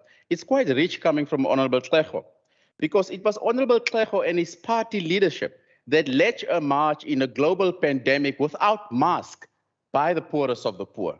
It was Honorable Klecho and his political party that stormed cliques, 452 stores, with pharmacies in their store, of which a woman ended up in hospital. It was Honorable Klecho's party that assaulted journalists in parliament that needed a world-class healthcare. It was Honorable Klecho and his party's leadership that fired rifles in the air in an open stadium for people that needed a world-class health facility. It was Honorable Klecho's party and the leadership that marched to the South African Health Product Regulatory Authority's office with thousands of people, many without masks, during a global pandemic. those people needed a world-class health services. So Honorable Klego's party is very hypocritical. And of course, you'll bring in the expropriation without land and health, land for healthcare debate, which I'll respond to, Honorable Speaker. If Honorable Klego must know, when you build a world-class health facility, you need money. And when you go to a bank to borrow money, you need surety, you need security, and that surety is land. So if you take land without compensation from the private sector, from people, they won't have money to borrow, and you won't be able to build a world-class health facility. Given that Honorable Klego's party, in my research, submitted a bill to Parliament. The bill bizarrely was shut down by Parliament as undesirable. Now you imagine how poor your bill have to be for a group of undesirables such as an ANC to call you undesirable. So Honorable Klego, you actually don't have a health policy. Honorable Brad Herron, interestingly, I found your health policy by you, Speaker. Would you please take your seat? Okay. There is a point of order. Honorable Said, what's your point of order? Honorable Speaker, on a point of order, the Honorable Mackenzie is directly addressing the Honorable Herron and the Honorable Kejo. Can you please rule on that? Thank you, Honorable Said. Honorable Mackenzie, please take your seat. I was listening carefully and hoping that I would pick that up earlier, but he was not in any way transgressing the rules initially. But I think towards the middle of his address, he got a bit out of the way there. So if you could please, Honorable Mackenzie, observe the rules. You can do whatever you wish to do through the speaker, please, so that the presiding officer remains in charge of the House. Thank you, Honorable Speaker. Via you to Honorable Herron, I managed to find his not so good party manifesto. And buried on page 7, second from last, there seems to be a rough remark made to the health policy. And looking at it and looking at the DA policy, it seems like it was a cut and paste. So Honorable Herron, via you, Speaker, if you don't know how to cut, don't paste. Honorable Herron also referred to Premier Ellen Windy via you, Speaker. Order, Honorable Mackenzie. What's your point of order, Honorable Said? Chair, if you listened carefully, he did it again. Just before he spoke through you, he did it again, Speaker.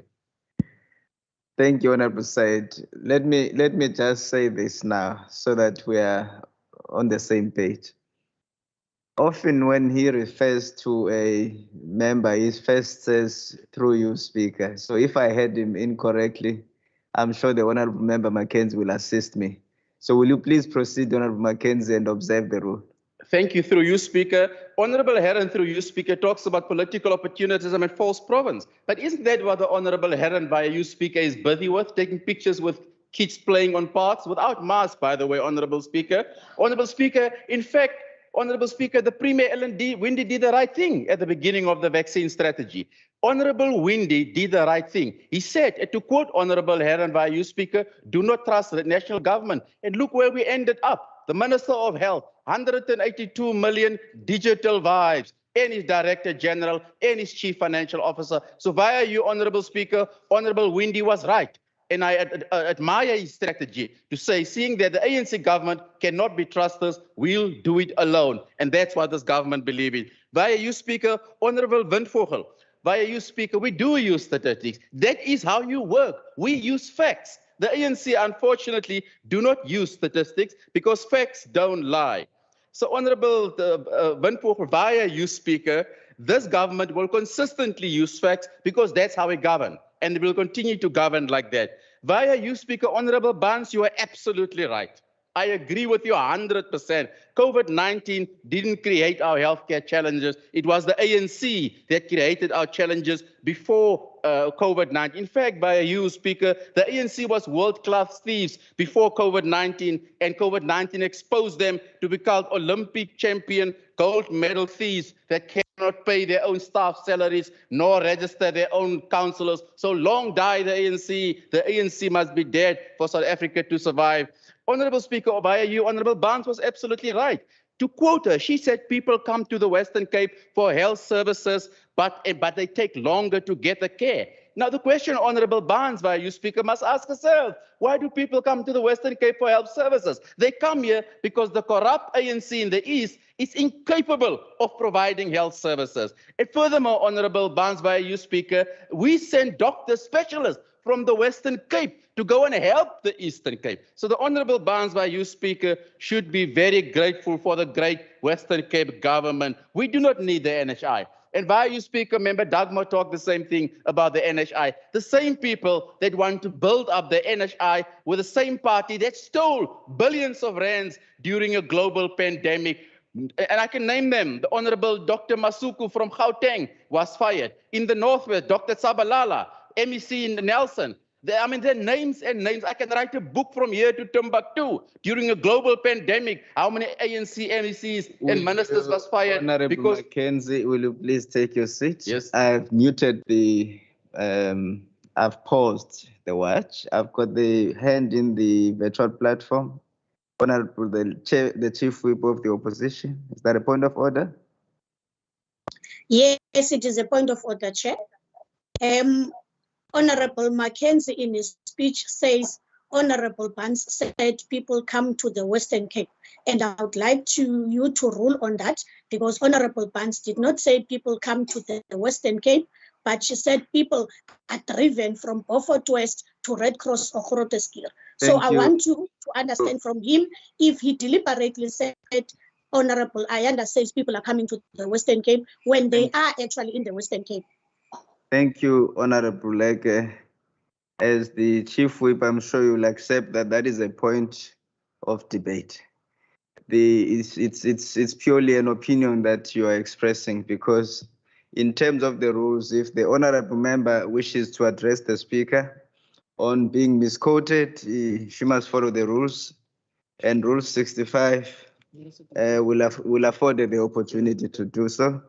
I've done this previously, where I've requested the honorable members to do so if they so wish, but I don't think there is a point of order there to be entertained. May I request the Honorable Mackenzie to proceed? Thanks. Is misleading the House. Mr. Speaker. I see the hand is still up. My apologies again, Honorable Mackenzie. Honorable Leke, what's your point of order and what rule are you rising on? I'm rising on the same rule that you have highlighted, Speaker, to say you really need on Rule 65. On Rule 65, Mr. Speaker, that Honorable Mackenzie is misleading the House. Thank you. Well, it's not really a correct rule, but the point here is that, again, I will say the same response, and I would like to recognize the Chief Whip of the Majority Party. Her hand is up, Honorable Wenger. Thank you very much, Mr. Speaker. I rise on Rule 66.5. You have made a ruling on the matter, and Rule 66.5 says a member who is aggrieved may not challenge a ruling in the House, which is what the Chief Whip of the Opposition is attempting to do. Thank you. Thank you very much, Honorable Chief Whip. I just want to request the honorable members to just be a bit patient. I think we're almost done with the debate, and we've been having a good spirit. And I must say there's no need for us to go like this. And there is now another hand from Honorable Mbombo, the Minister of Health. What's your point of order, Minister? Thank you, Speaker. I just want to indicate that although you have ruled about it, but in Xhosa, Honorable Barnes said that. Thank you. Oh, all right. Thank you, Honorable Minister. I've made the ruling on this matter, and I want us to proceed. I'm not going to entertain any other points of order. May I then request the Honorable Mackenzie to proceed? Thank you, Honorable Speaker. May I with the ask how much rules, time I I've got just left? want to tell you your time. You have used 5 minutes and 5 minutes 41 seconds, and then that means you've got just over 3 minutes. Thank you, Honourable the Speaker. Just a pity I've been consistently interrupted. But Honourable Speaker, there is a big difference between the DA and the ANC-led government. And as Honourable Dugmore said by you, Speaker, 16% of people have access to healthcare. But who's to blame for that? Where did the billions go in the last 27 years? Madupi is over budget by tens of billions of rands. The money is still missing. So the reasons we have 16% of access to healthcare, not because of the DA, because the ANC cadres keep on stealing the money. And that, unfortunately, whether other members will like it or not, it's a fact. Honourable Speaker, via you, whilst the dear Western Cape government during the global pandemic is building temporary hospitals like the CTICC and investing in permanent infrastructure, we saw how the ANC in the Eastern Cape, which is the most corrupt government in the country, were using wheelbarrows as ambulances. A disgrace to millions of the poorest of the poor they keep on mentioning in their speeches. That is the difference between the DA. That is, as Honourable Windvogel via you, Speaker, talk about the Mr. Daniels. Now, there would be more money left to serve the Mr. Daniels and other people like him if the ANC stopped stealing, if they stop cutting budgets in the country, if they start fueling the economy and not reappointing fired cadres like the president's spokesperson was fired. Now she's promoted to a deputy director general. That is the difference between the DA and the ANC-led government. Honourable Speaker, last week the SIU was in Parliament.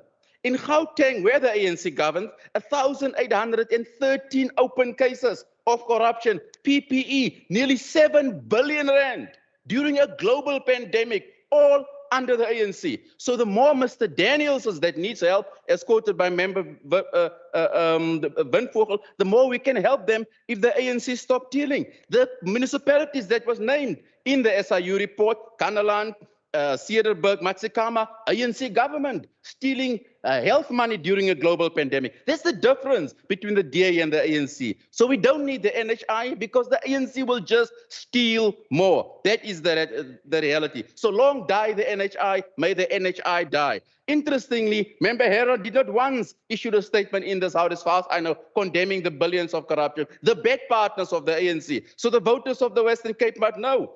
Do not vote for people that do not speak out against corruption of the ANC. Why is the good ANC alliance so honger vir die Kaap? Want hulle wil steel om die ANC se salarisse te betaal. Want die kwele tap vir die billions of taxpayers' money in the city of Cape Town because they want to pay their staff with taxpayers' money. And the people of this province should not allow them, not give them any municipality to govern, because we know, just like what they did during the global pandemic, stealing billions of rands, that's exactly what they'll do for the city of Cape Town. So the people of the Western Cape know our health service is good. We have the best health services in the country, and this government will continue to invest in a futuristic health service under the DA-led government that has done extremely well under the leadership of Dr. Nomafren Chimbombo, Premier Windy, and this whole cabinet, where the ANC has been stealing and looting, and like I said, the kwele tap for that billions of rands in the city of Cape Town that they want to steal. So consistently, the DA governs better, we invest in welfare, and we deliver world-class health services. I thank you. Thank you, Honorable Mackenzie. I know it can be very tempting not to clap, but please, honorable members, let's exercise some restraint. I now recognize the Honorable Xhego Ngonde. Thanks, Speaker. Let me borrow from the very same words of Honorable Lecker, who earlier quoted Amilcar Cabral when he says, hide nothing from the masses of our people. Expose lies whenever they are told.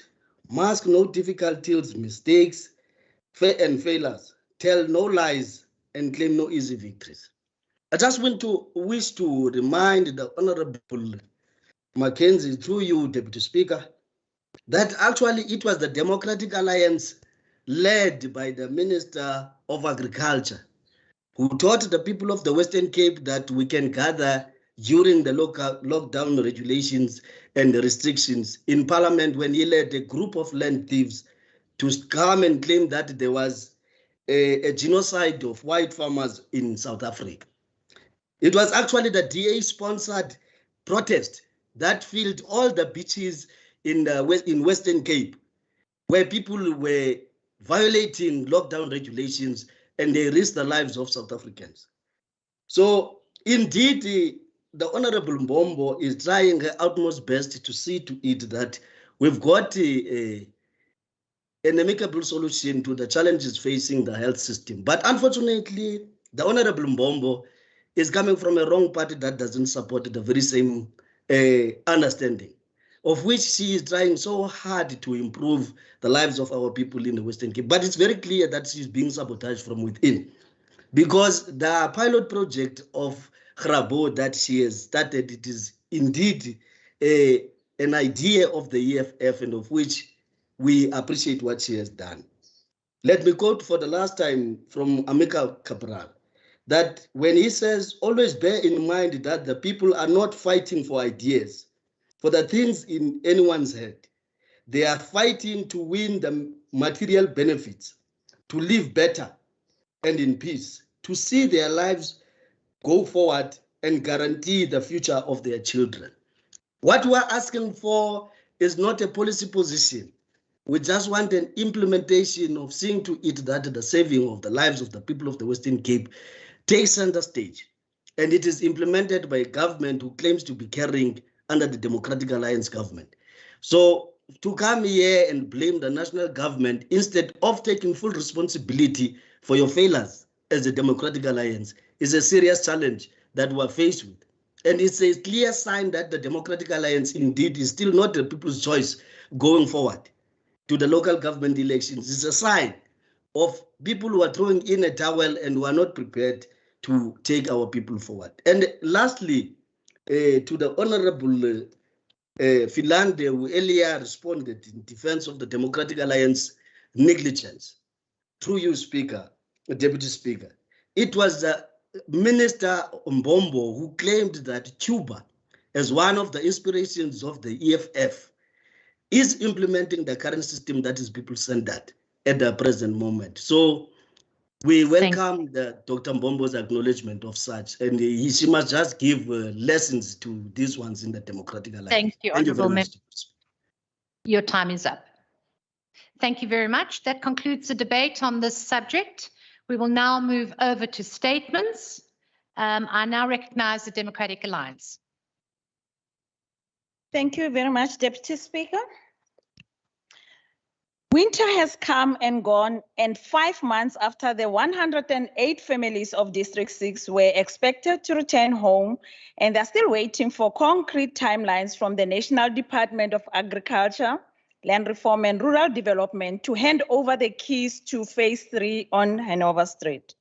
Without communication from the National Department, District 6 residents are left with only uncertainty.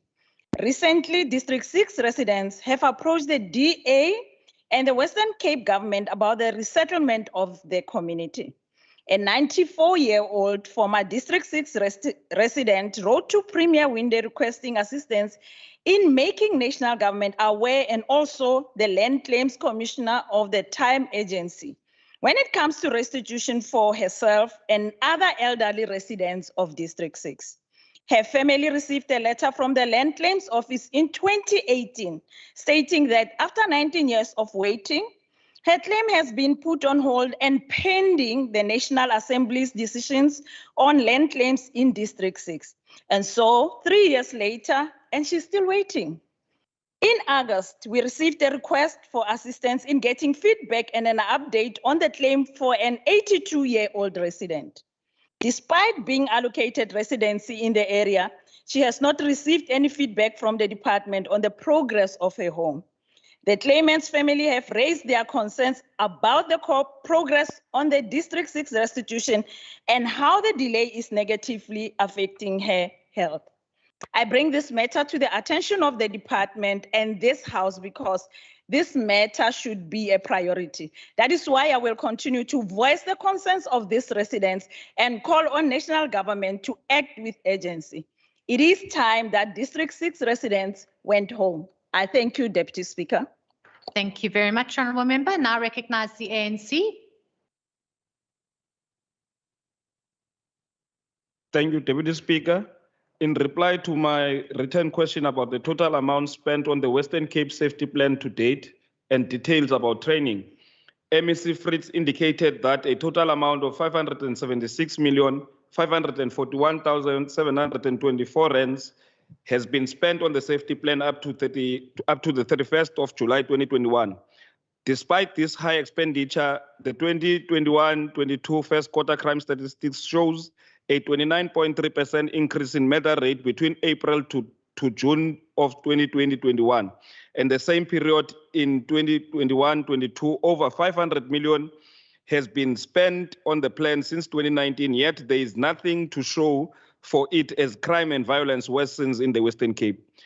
When Premier Windy launched the safety plan, our immediate reaction was that the plan was nothing but an electioneering ploy. The ANC reiterates that the safety plan is a shame. It is uncoordinated and will only result in waste of scarce resources without achieving its intended outcomes. For as long as the safety plan does not address the underlying causes of crime and violence, then it will never succeed in decreasing the murder rate. The plan must address the environmental design challenges in the top 10 crime hotspots areas, which are hampering SAP's ability to combat crime. It must respond to unemployment, poverty, and inequalities. Under ministerial responsibilities, MEC Bredel is responsible for the review of policies and processes to improve safety through urban and rural planning, design, and spatial planning. He must give an update to this House on how far he is in the process, and MEC Fritz must tell the House why the initial proposal to appoint 250 detectives was not implemented. They have an opportunity today to respond to this statement. The safety plan is a DA election ploy to disperse patronage through paying stipends for the Safety Ambassadors Project and area-based teams so they can get votes during the upcoming local government elections. The DA Provincial Police Force campaign is in line with its campaign for the re-establishment of the Cape Colony. Thank you, Deputy Speaker. Thank you very much, Honourable Member. Your time's up. I now recognise the EFF. Thank you, Deputy Speaker. The EFF vehemently condemns the dedication of a monument in honor of an unhonorable man in the form of a DA Saldanha Executive Mayor, Marius Kuhn. This is the same man who lied not long ago about possessing qualifications which he does not have. In an effort to try and purify his image, the same man orchestrated a cheap political campaigning tactic using staff at the municipality to try drive praises and honor in his direction. When his evil move failed, the same man tried to play hero again by making remarks that he ordered his staff not to celebrate him, as he is only a public servant. The DA should be ashamed to have a white man who is an attention monger and draws attention to himself even when it is not necessary. It is extremely insensitive and shocking that Kuhn and the DA-led municipality would use the municipality resources in a form of a staff and heritage ground to celebrate nonsensical things. As the EFF, we call on the broader society to reject the honoring of white supremacy on any given time and day. Here, we're dealing with a party and an individual who will go to lengths to celebrate the children of colonizers who took the land away from the indigenous people of this land, the real people of the first world, which is Africa. I thank you, Deputy Speaker. Thank you very much, Honourable Member. I now recognise the Democratic Alliance. Deputy Speaker, recent data from provincial hospitals paints a very clear picture. COVID-19 vaccines are working and they are saving lives. Data this week from Groote Schuur Hospital shows that all COVID-19 patients on ventilators or in ICU are unvaccinated. Not one vaccinated resident is in ICU at that academic hospital. But we still have a long way to go.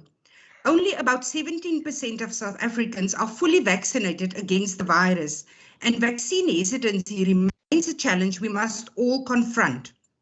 Recent interviews conducted by the Becky Sisa Center for Health Journalism indicate that empathy is crucial in helping a friend, a family member, or a neighbor to make the decision to get vaccinated.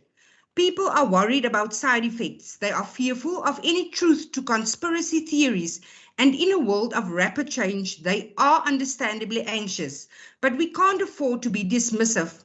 We need to listen with empathy and take the time to understand valid concerns. We can't ignore the fact that many of our vulnerable communities have previously been excluded from healthcare, and so the very idea of a free life-saving jab is an entirely foreign concept. But what we can do is focus on the positive outcomes. We can share our own experiences and applaud our fellow residents for taking the time to seriously consider the vaccine in the first place. And by being honest about the side effects, we build a bridge of trust. Finally, Deputy Speaker, we got to keep a message of hope alive. Hope that we will see our grandchildren graduate. Hope that we'll keep our parents in our lives for so much longer, and hope for a kinder, safer future. I thank you, Deputy Speaker. Thank you very much. I now recognize Good. Deputy Speaker, we have no statement. Thank you. Thank you very much. I now recognize the ACDP. Deputy Speaker, the ACDP is in direct opposition to mandatory vaccinations, as contemplated by the Western Cape government under the leadership of Premier Alan Winde. The Western Cape government under the leadership of Premier Winde is in direct conflict with the Constitution, which states, Chapter 2, subsection 2B says, in the Bill of Rights assures that everyone has the right to bodily and psychological integrity, which include the right to security in the control over their own bodies. The ACDP believes strongly that forcing people to vaccinate against COVID-19 is a direct contravention of the Bill of Rights. Then to top it all, the Premier of the Western Cape is contemplating if some sort of identification must be given to those who are vaccinated. Speaker, many people has contacted the ACDP that is against mandatory vaccination. Just today, before this meeting, I was contacted by a mother from Stellenbosch saying her daughter, who is a occupational therapy student at the University of Stellenbosch, received a letter with the heading, "Getting vaccinated is a priority." She further informed me that News 24 has also reported that the South African Committee of Medical Deans has now recommended mandatory vaccination for all health and science students. Deputy Speaker, the ACDP is opposed to people being forced against their will to vaccinate. It must be a choice. I thank you. Thank you very much. I now recognize the ANC. Deputy Speaker, thanks very much. As the ANC, we are aghast at the blatancy of the disregard for the truth by this DA-led provincial administration with respect to the Children's Commissioner. Be that as it may, the ANC wishes to recognize its role and the role played by many in civil society who championed the very establishment of this office of the Children's Commissioner.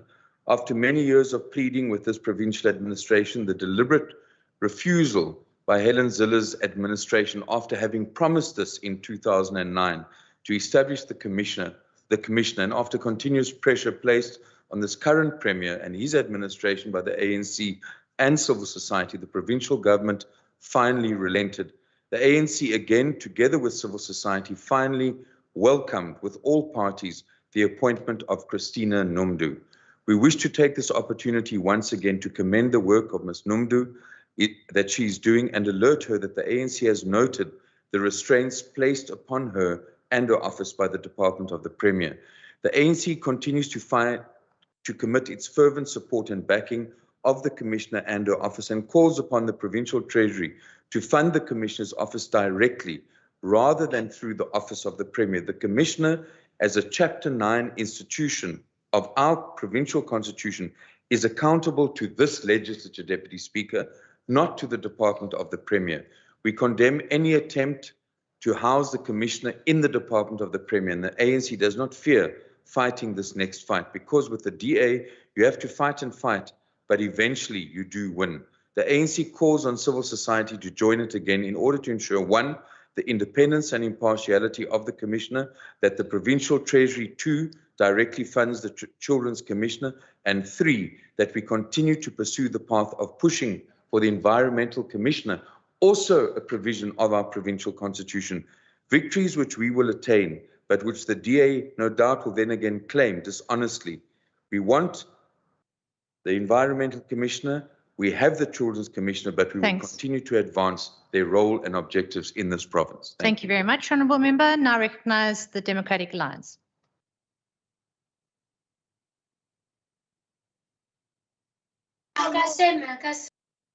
Deputy Speaker, on Tuesday morning, a horrendous and fatal crash occurred between Villiersdorp and Grabouw on the R321, which resulted in the deaths of 3 in an SUV and 2 in the cab of a truck transporting farm workers. I believe that I speak on behalf of all members in expressing our condolences to those injured in this accident and to the friends and families of the deceased. There's no doubt in my mind that the death toll would have been much higher if the passengers were not seated in an enclosed bus-type vehicle. The Standing Committee on Agriculture has been attending to the issue of the safe and dignified transport of particularly farm workers. As a committee, we've already resolved to support both the Provincial Department and Agri-Western Cape in their recommendations that the employers transporting passengers to no more than 50% of the registered carrying capacity in their vehicles, and that COVID-19 health protocols are adhered to. While human error remains the biggest cause of accidents, a lot can still be done to improve the safety of passengers. This accident again highlights the lack of legal frameworks to ensure the safe transport of agri-workers. However, it shouldn't stop there.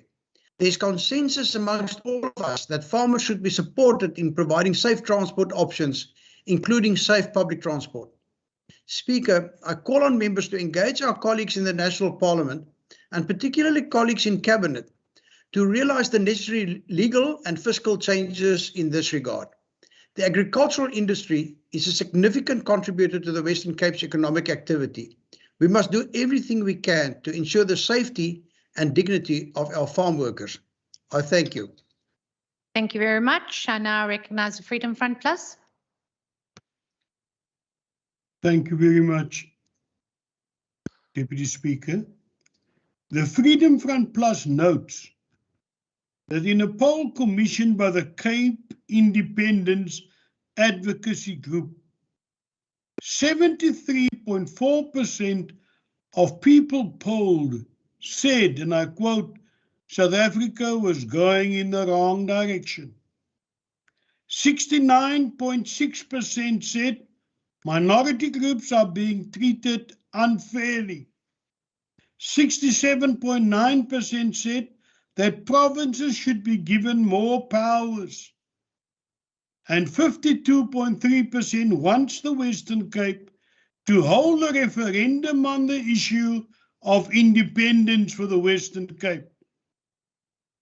Recently, in a subsequent poll, more than 800,000 people in the Western Cape voted for independence for the Western Cape.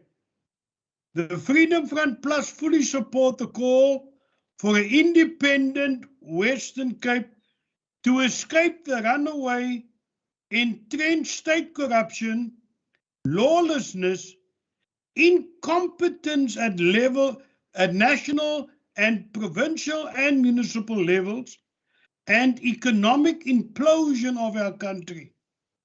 South Africa deserves better government at all levels of government, and the Freedom Front Plus will be leading the campaign for full Cape independence. Thank you. Thank you very much, Honourable Member. Now recognise Al Jamal. Thank you very much, Honourable Deputy Speaker. Local government plays a pivotal role in South Africa's system of government. In addition to all the roles local government plays, it also has a specific role to play in providing adequate housing terms of Section 25 and 26 of the Constitution, legislations have been put in place to demarcate the role of municipalities in evictions. This spells out a framework within which municipalities must react to and deal with evictions. In this province, we are witnessing unwarranted eviction scenes reminiscent of the Apartheid-era Group Areas Act.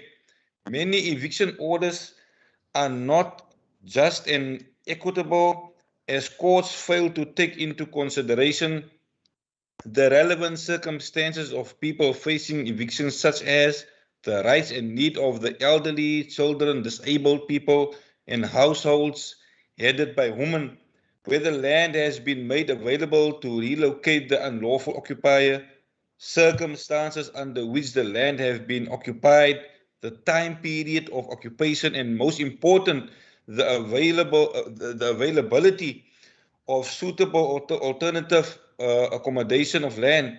We commend the recent Cape Town High Court ruling that the city's policy was inconsistent and illogical in its application to evict 23 poor families from the Bromwell Street cottages in Woodstock. The provincial legislature should play a more effective oversight role in housing and must intervene to prevent the city's unreasonable and illogical court applications for evictions. Thank you, Deputy Speaker. Thank you very much. I now recognize the DA. Deputy Speaker, yesterday I submitted a dossier to the Presidency for the urgent attention of the National Council on Gender-Based Violence and Femicide. The response that I received today from the Office of the President was disheartening. I was redirected to the Ministry of Police, the same ministry that could not be bothered to oversee their departments which have failed us, resulting in our current GBV crisis. Minister Becky Cele is already aware of this problem and has done nothing to fix it. I had hoped that the President, in charge of this, spearheading this National Council, would have taken our concerns more seriously, instead of sidelining us and consequently the survivors of gender-based violence in our province. We cannot continue, Deputy Speaker, to put the lives of women in the hands of an ambivalent minister and a broken police service. We took the initiative to alert the Office of the President after our parliamentary oversight activities revealed a backlog of over 37,000 sexual assault cases in our province alone, which is a result of the inefficient manual DNA processing methods being used by the South African Police Service at its forensic labs. The critical work at these labs has the purpose of collecting evidence, solving cases, and ultimately supporting justice served through the court. However, the information that we have gleaned from a recent parliamentary reply and oversight activities are a damning indictment of the incompetence from SAPS at a national level, and that this resulted in thousands of women being denied their right to justice. Deputy Speaker, in criminal cases, the National Prosecuting Authority has a duty to prove its case beyond reasonable doubt. This is a high standard of proof required, meaning that DNA evidence is imperative to building a case and making sure offenders are properly sentenced. SAPS has had to rely on the manual processing, as many of the machines at the FSL labs are out of service and have been for more than 1,200 days, leading to a minimum 18-month backlog of cases. This arising out of the inability for the Acquisitions Department of the National Office to facilitate a credible tendering process for their maintenance. Our request is for the national government, especially the political leadership of police, to give effect to the gender-based violence and femicide national strategic plan, and for the President to act urgently. I thank you. Thank you very much. That brings us to the end of statements. In terms of Rule 145.6, I now give one or more members of the executive an opportunity to respond to any of the member statements for not more than 5 minutes collectively. Are there any ministers who would like to respond?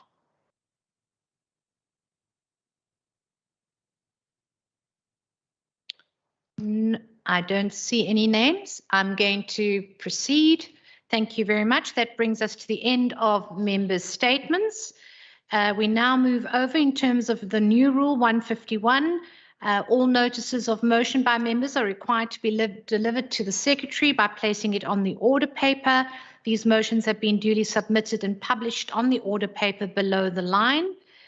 We will now move to motions without notice. I would like to inform you that in terms of the standing rule of 150 pertaining to motions without notice, condolence and congratulatory were submitted to the Programming Authority prior to this plenary on the 7th of September 2021.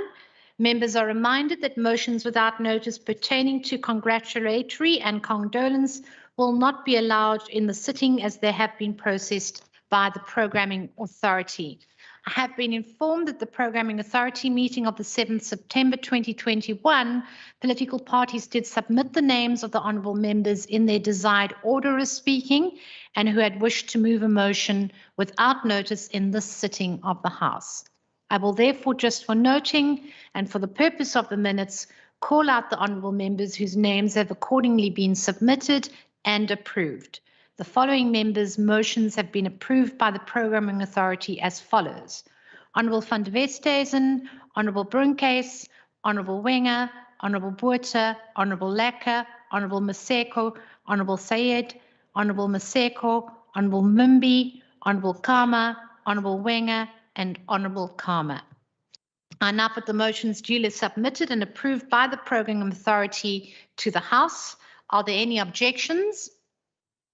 No.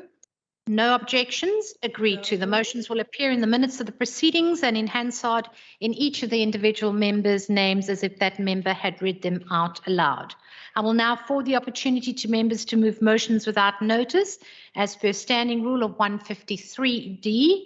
This could also include any of those motions without notice that were not approved in the Programming Authority meeting. And we are just reminded that there are 30 minutes as per the standing rule, which will begin now. According to my list, I now recognize Honourable Maseko. Thank you very much, Deputy Speaker. Deputy Speaker, on behalf of the Democratic Alliance, I hereby move that this House congratulates the City of Cape Town on spending 99% of its informal settlements upgrading partnership grant and 95% of its urban settlements development grant. Importantly, the city maintains its track record of delivering safe and dignified housing opportunities and leverage every cent for the residents of the metro. Since 2012, more than 60,000 housing opportunities have been created across the city, with 2,000 in central Cape Town. Currently, nearly 2,500 housing opportunities are in the pipeline in and near economic hubs. The fact that the city has spent nearly all of its budget despite multiple hard lockdown levels and cut to its grants from National Treasury, it's a testament to its drive to bring housing opportunities to the metro. I so move, Deputy Speaker. Thank you very much. Are there any objections to the motion being moved without notice? Objection. Yes. There are objections. The motion will be printed on the order paper. I now recognize Honourable Bartman. Thank you, Deputy Speaker. On behalf of the Democratic Alliance, I hereby move that this House commends the hard work by the Provincial Minister of Finance and Provincial Treasury to bring sound economic practices and stability to the Western Cape Government and all its municipalities. In particular, this House should note the decision by the Provincial Executive to intervene at the Beaufort West Municipality in terms of Section 139 of the Local Government Municipal Finance Management Act, MFMA 2003. The decision by the Provincial Executive to request the Municipal Financial Recovery Services prepare a financial recovery plan, which will be approved by the Provincial Minister of Finance and Economic Opportunities. 3, and that once the financial recovery plan has been approved, its implementation will be binding on the municipality in terms of Section 146 of the MFMA. I so move. Thank you. Are there any objections to the motion be moved without notice? Object. There are objections coming from the chambers and that the motion will be printed on the order paper. I now recognize Honourable Kama.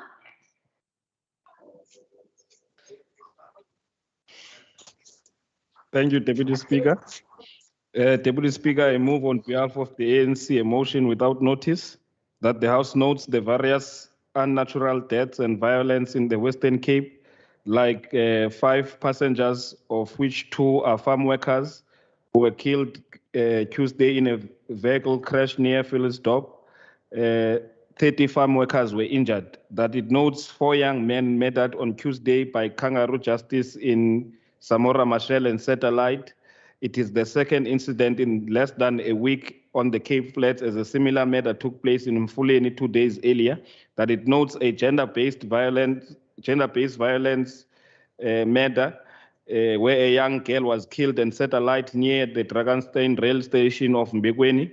That the scene was visited by some, and including the newly appointed convener of the ANC Youth League in the Western Cape, Comrade Bula Eru. That it notes that a sub-sergeant has been shot and killed in Paru. That it notes a 15-year-old was killed on his way to school on Tuesday by 2 cars in Lansdowne.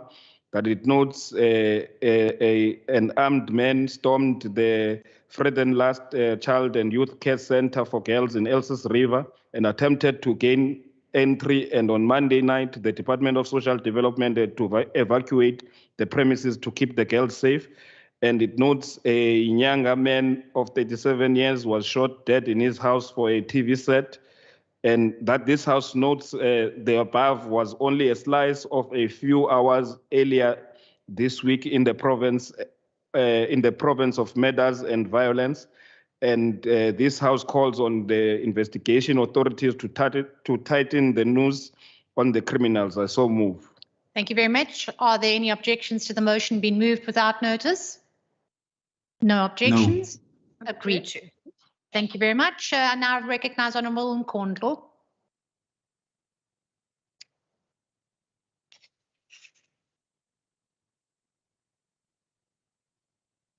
Honourable Nkondlo, are you online? I'm going to move on. I can always come back. I now recognize Honourable Makamba Botia. Thank you, Deputy Speaker. Technology, Speaker, my apologies. Okay, Honourable Makamba Botia, if you could just wait a second. Honourable Nkondlo is online. You may proceed, Honourable Nkondlo.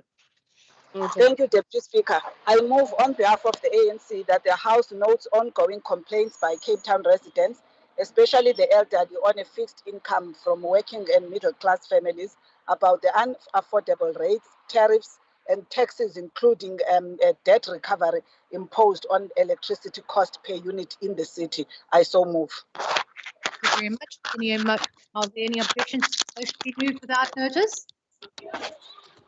No objections? Agreed to. We can hear very well.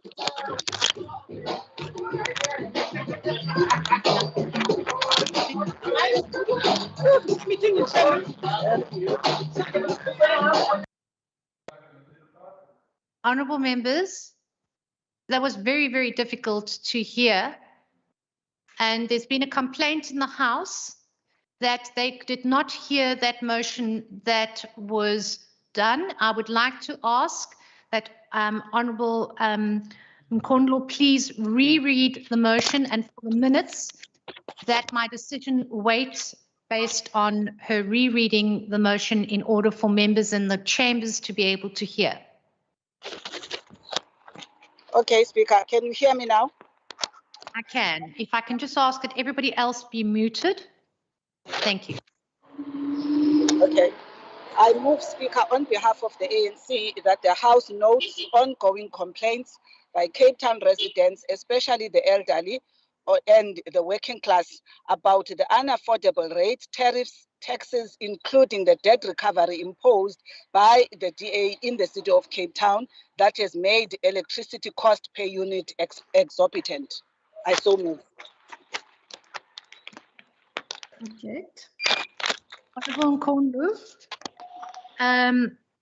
it is not the motion that I have received. Can I just check? It's not the same motion that the members just read. If you can just give me a second, it was not the same. The same motion, Speaker.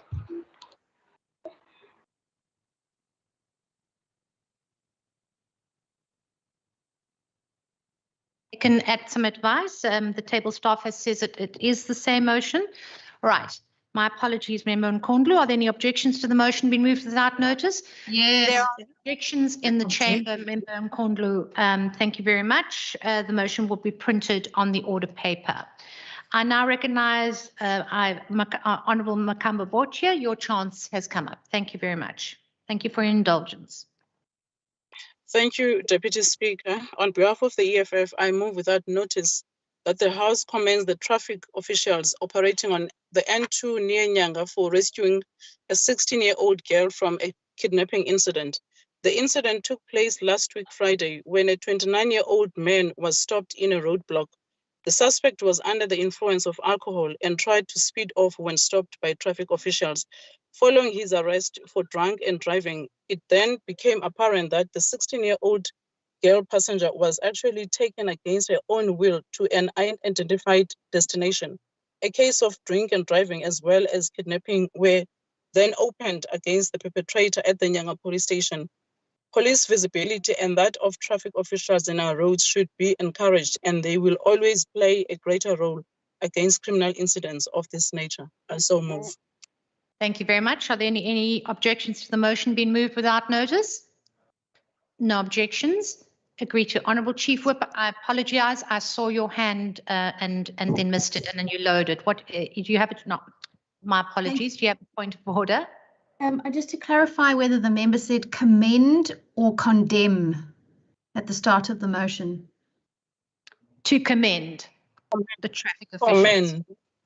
Commend. Just on a procedural matter then, Deputy Speaker, according to the rules, those commendations and congratulations are due to come to the Programming Authority first.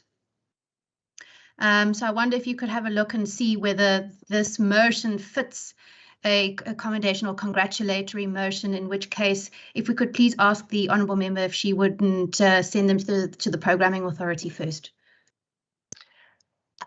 Honourable Member Makamba Bochia, I do see that you commend, and that is a form of a congratulatory motion. Are you willing to defer that to the next Programming Authority? Noted, Deputy Speaker. That can be done. Thank you very much for your indulgence on that. Thank you, Honourable Chief Whip. I now move over to Honourable Moran.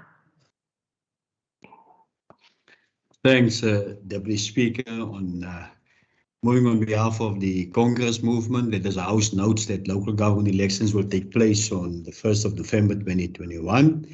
And wants to wish all parties, especially the ANC and other parties, have now been afforded the opportunity to correct party list with the reopening of candidates registration process by the AEC. All of the best in their final stretch of this race. I so moved. Thank you very much, but Honourable Member, I think that also has to go to the Programming Authority, as it is almost a good wishes and wishing you luck. So can I know you've read it, but can I ask that we have a consistent approach and that be deferred to the next parliamentary committee meeting? So I'm not going to ask that be registered in this House. Thank you very much. We'll move over to Honourable Claire Hall. Thanks, Deputy Speaker. I move without notice that to welcome the decision of the Western Cape High Court for stopping an eviction attempt by the City of Cape Town against 26 family members residing in Bromwell Street in Woodstock. This follows an attempt by the City of Cape Town to evict these families with an attempt of taking them to a far alternative accommodation without taking into account that there are children who attend school around Woodstock. Had the city got its way, it would have meant that the kids had to drop out of school since their parents would otherwise not afford school transport as they are unemployed and poor. The decision of the court ordering the city to provide these families with emergency housing within the inner city precinct must be welcomed. And as the EFF, we hope that similar decisions by our courts will become the order of the days. I so move. Thank you very much, Deputy Speaker. Thank you. Are there any objections to the motion being moved without notice? Yes. There are objections. The motion will be printed on the order paper. I now recognize Honourable Sayed. Thank you very much, Honourable Deputy Speaker. I move without notice that the House notes with particular concern that the Western Cape Education Department's Metro South Education District's reluctance to investigate and resolve the 7 charges of gross mismanagement and abuse of power that were laid against the principal of Zwanzek High School in Tokai, and that I, as a member of this House, will be officially writing to the Public Service Commission to ask them to investigate these allegations and all other corruption allegations at schools in the Western Cape, because the Education MEC and the Democratic Alliance have failed to show leadership in this crisis of corruption at schools. I so move. Thank you very much. Are there any objections to the motion being moved without notice? Object. There are objections. The motion will be printed on the order paper. I now recognize Honourable Kleho again. Thank you, Deputy Speaker. I move without notice that the House notes about the passing on of 2 people who died as a result of fire breaking out in the shack in Kosovo informal settlement about 5 days ago. The fire also destroyed several shacks, resulting in a number of residents remaining displaced and homeless. Kosovo is one of the congested informal settlements which the Provincial Minister of Human Settlement promised to initiate a decongestion process by moving the residents to 3-story temporary units in mid last year, but subsequently failed dismally. Had the minister kept his promise and used the housing budget accordingly, today we would not be talking about loss of life and some residents being homeless. I so move, Deputy Speaker. Thank you. Are there any objections to the motion being moved without notice? Yes. 1 minute. Minister, do you have a point of order? Point of order, Deputy Speaker, just one, and I don't know if I perhaps listened incorrectly, but the honourable member referred to Kosovo, which I never committed to de-densifying. It is actually the NUN. Thank you very much, Minister. But He's actually misleading the House. Thank you. Okay, a point noted, but not taken because. But that's not a point of order. You just this is not a point of order. And fair enough. You may have the full rights to object. So there's an objection to the motion being moved without notice, and the motion will be printed on the order paper. Thank you very much, Honourable Minister. I then move over to Honourable Sayed. Thank you very much, Honourable Deputy Speaker. I move without notice that this House notes with grave concern that the Bloekombos High School principal, a dedicated educator and a public servant of great ethics, is in a safe house after allegedly receiving death threats and basically after her car was followed.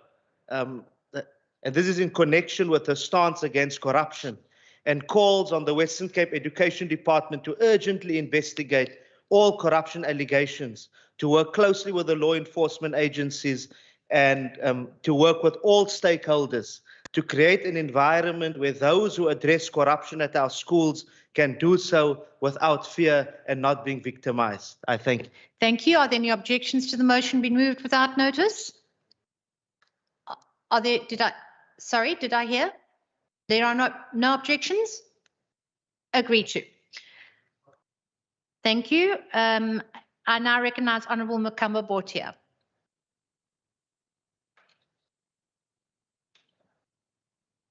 Thank you, Deputy Speaker. On behalf of the EFF, I move without notice that the House condemns the recent ill-advised remarks made by the Western Cape Transport Minister, Dalian Mitchell, blaming the parent of 22 learners who were involved in an accident when a minibus taxi they were traveling in crashed into a wall of Parliament back in August.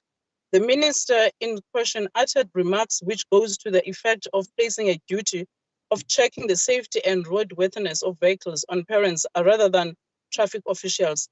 Whilst we agree that parents must raise concerns when they see obvious defects on vehicles transporting their kids, one cannot expect them to always inspect these vehicles by trying to replace the work of traffic officials who are otherwise trained and paid for being on the roads to check whether vehicles are licensed and roadworthy.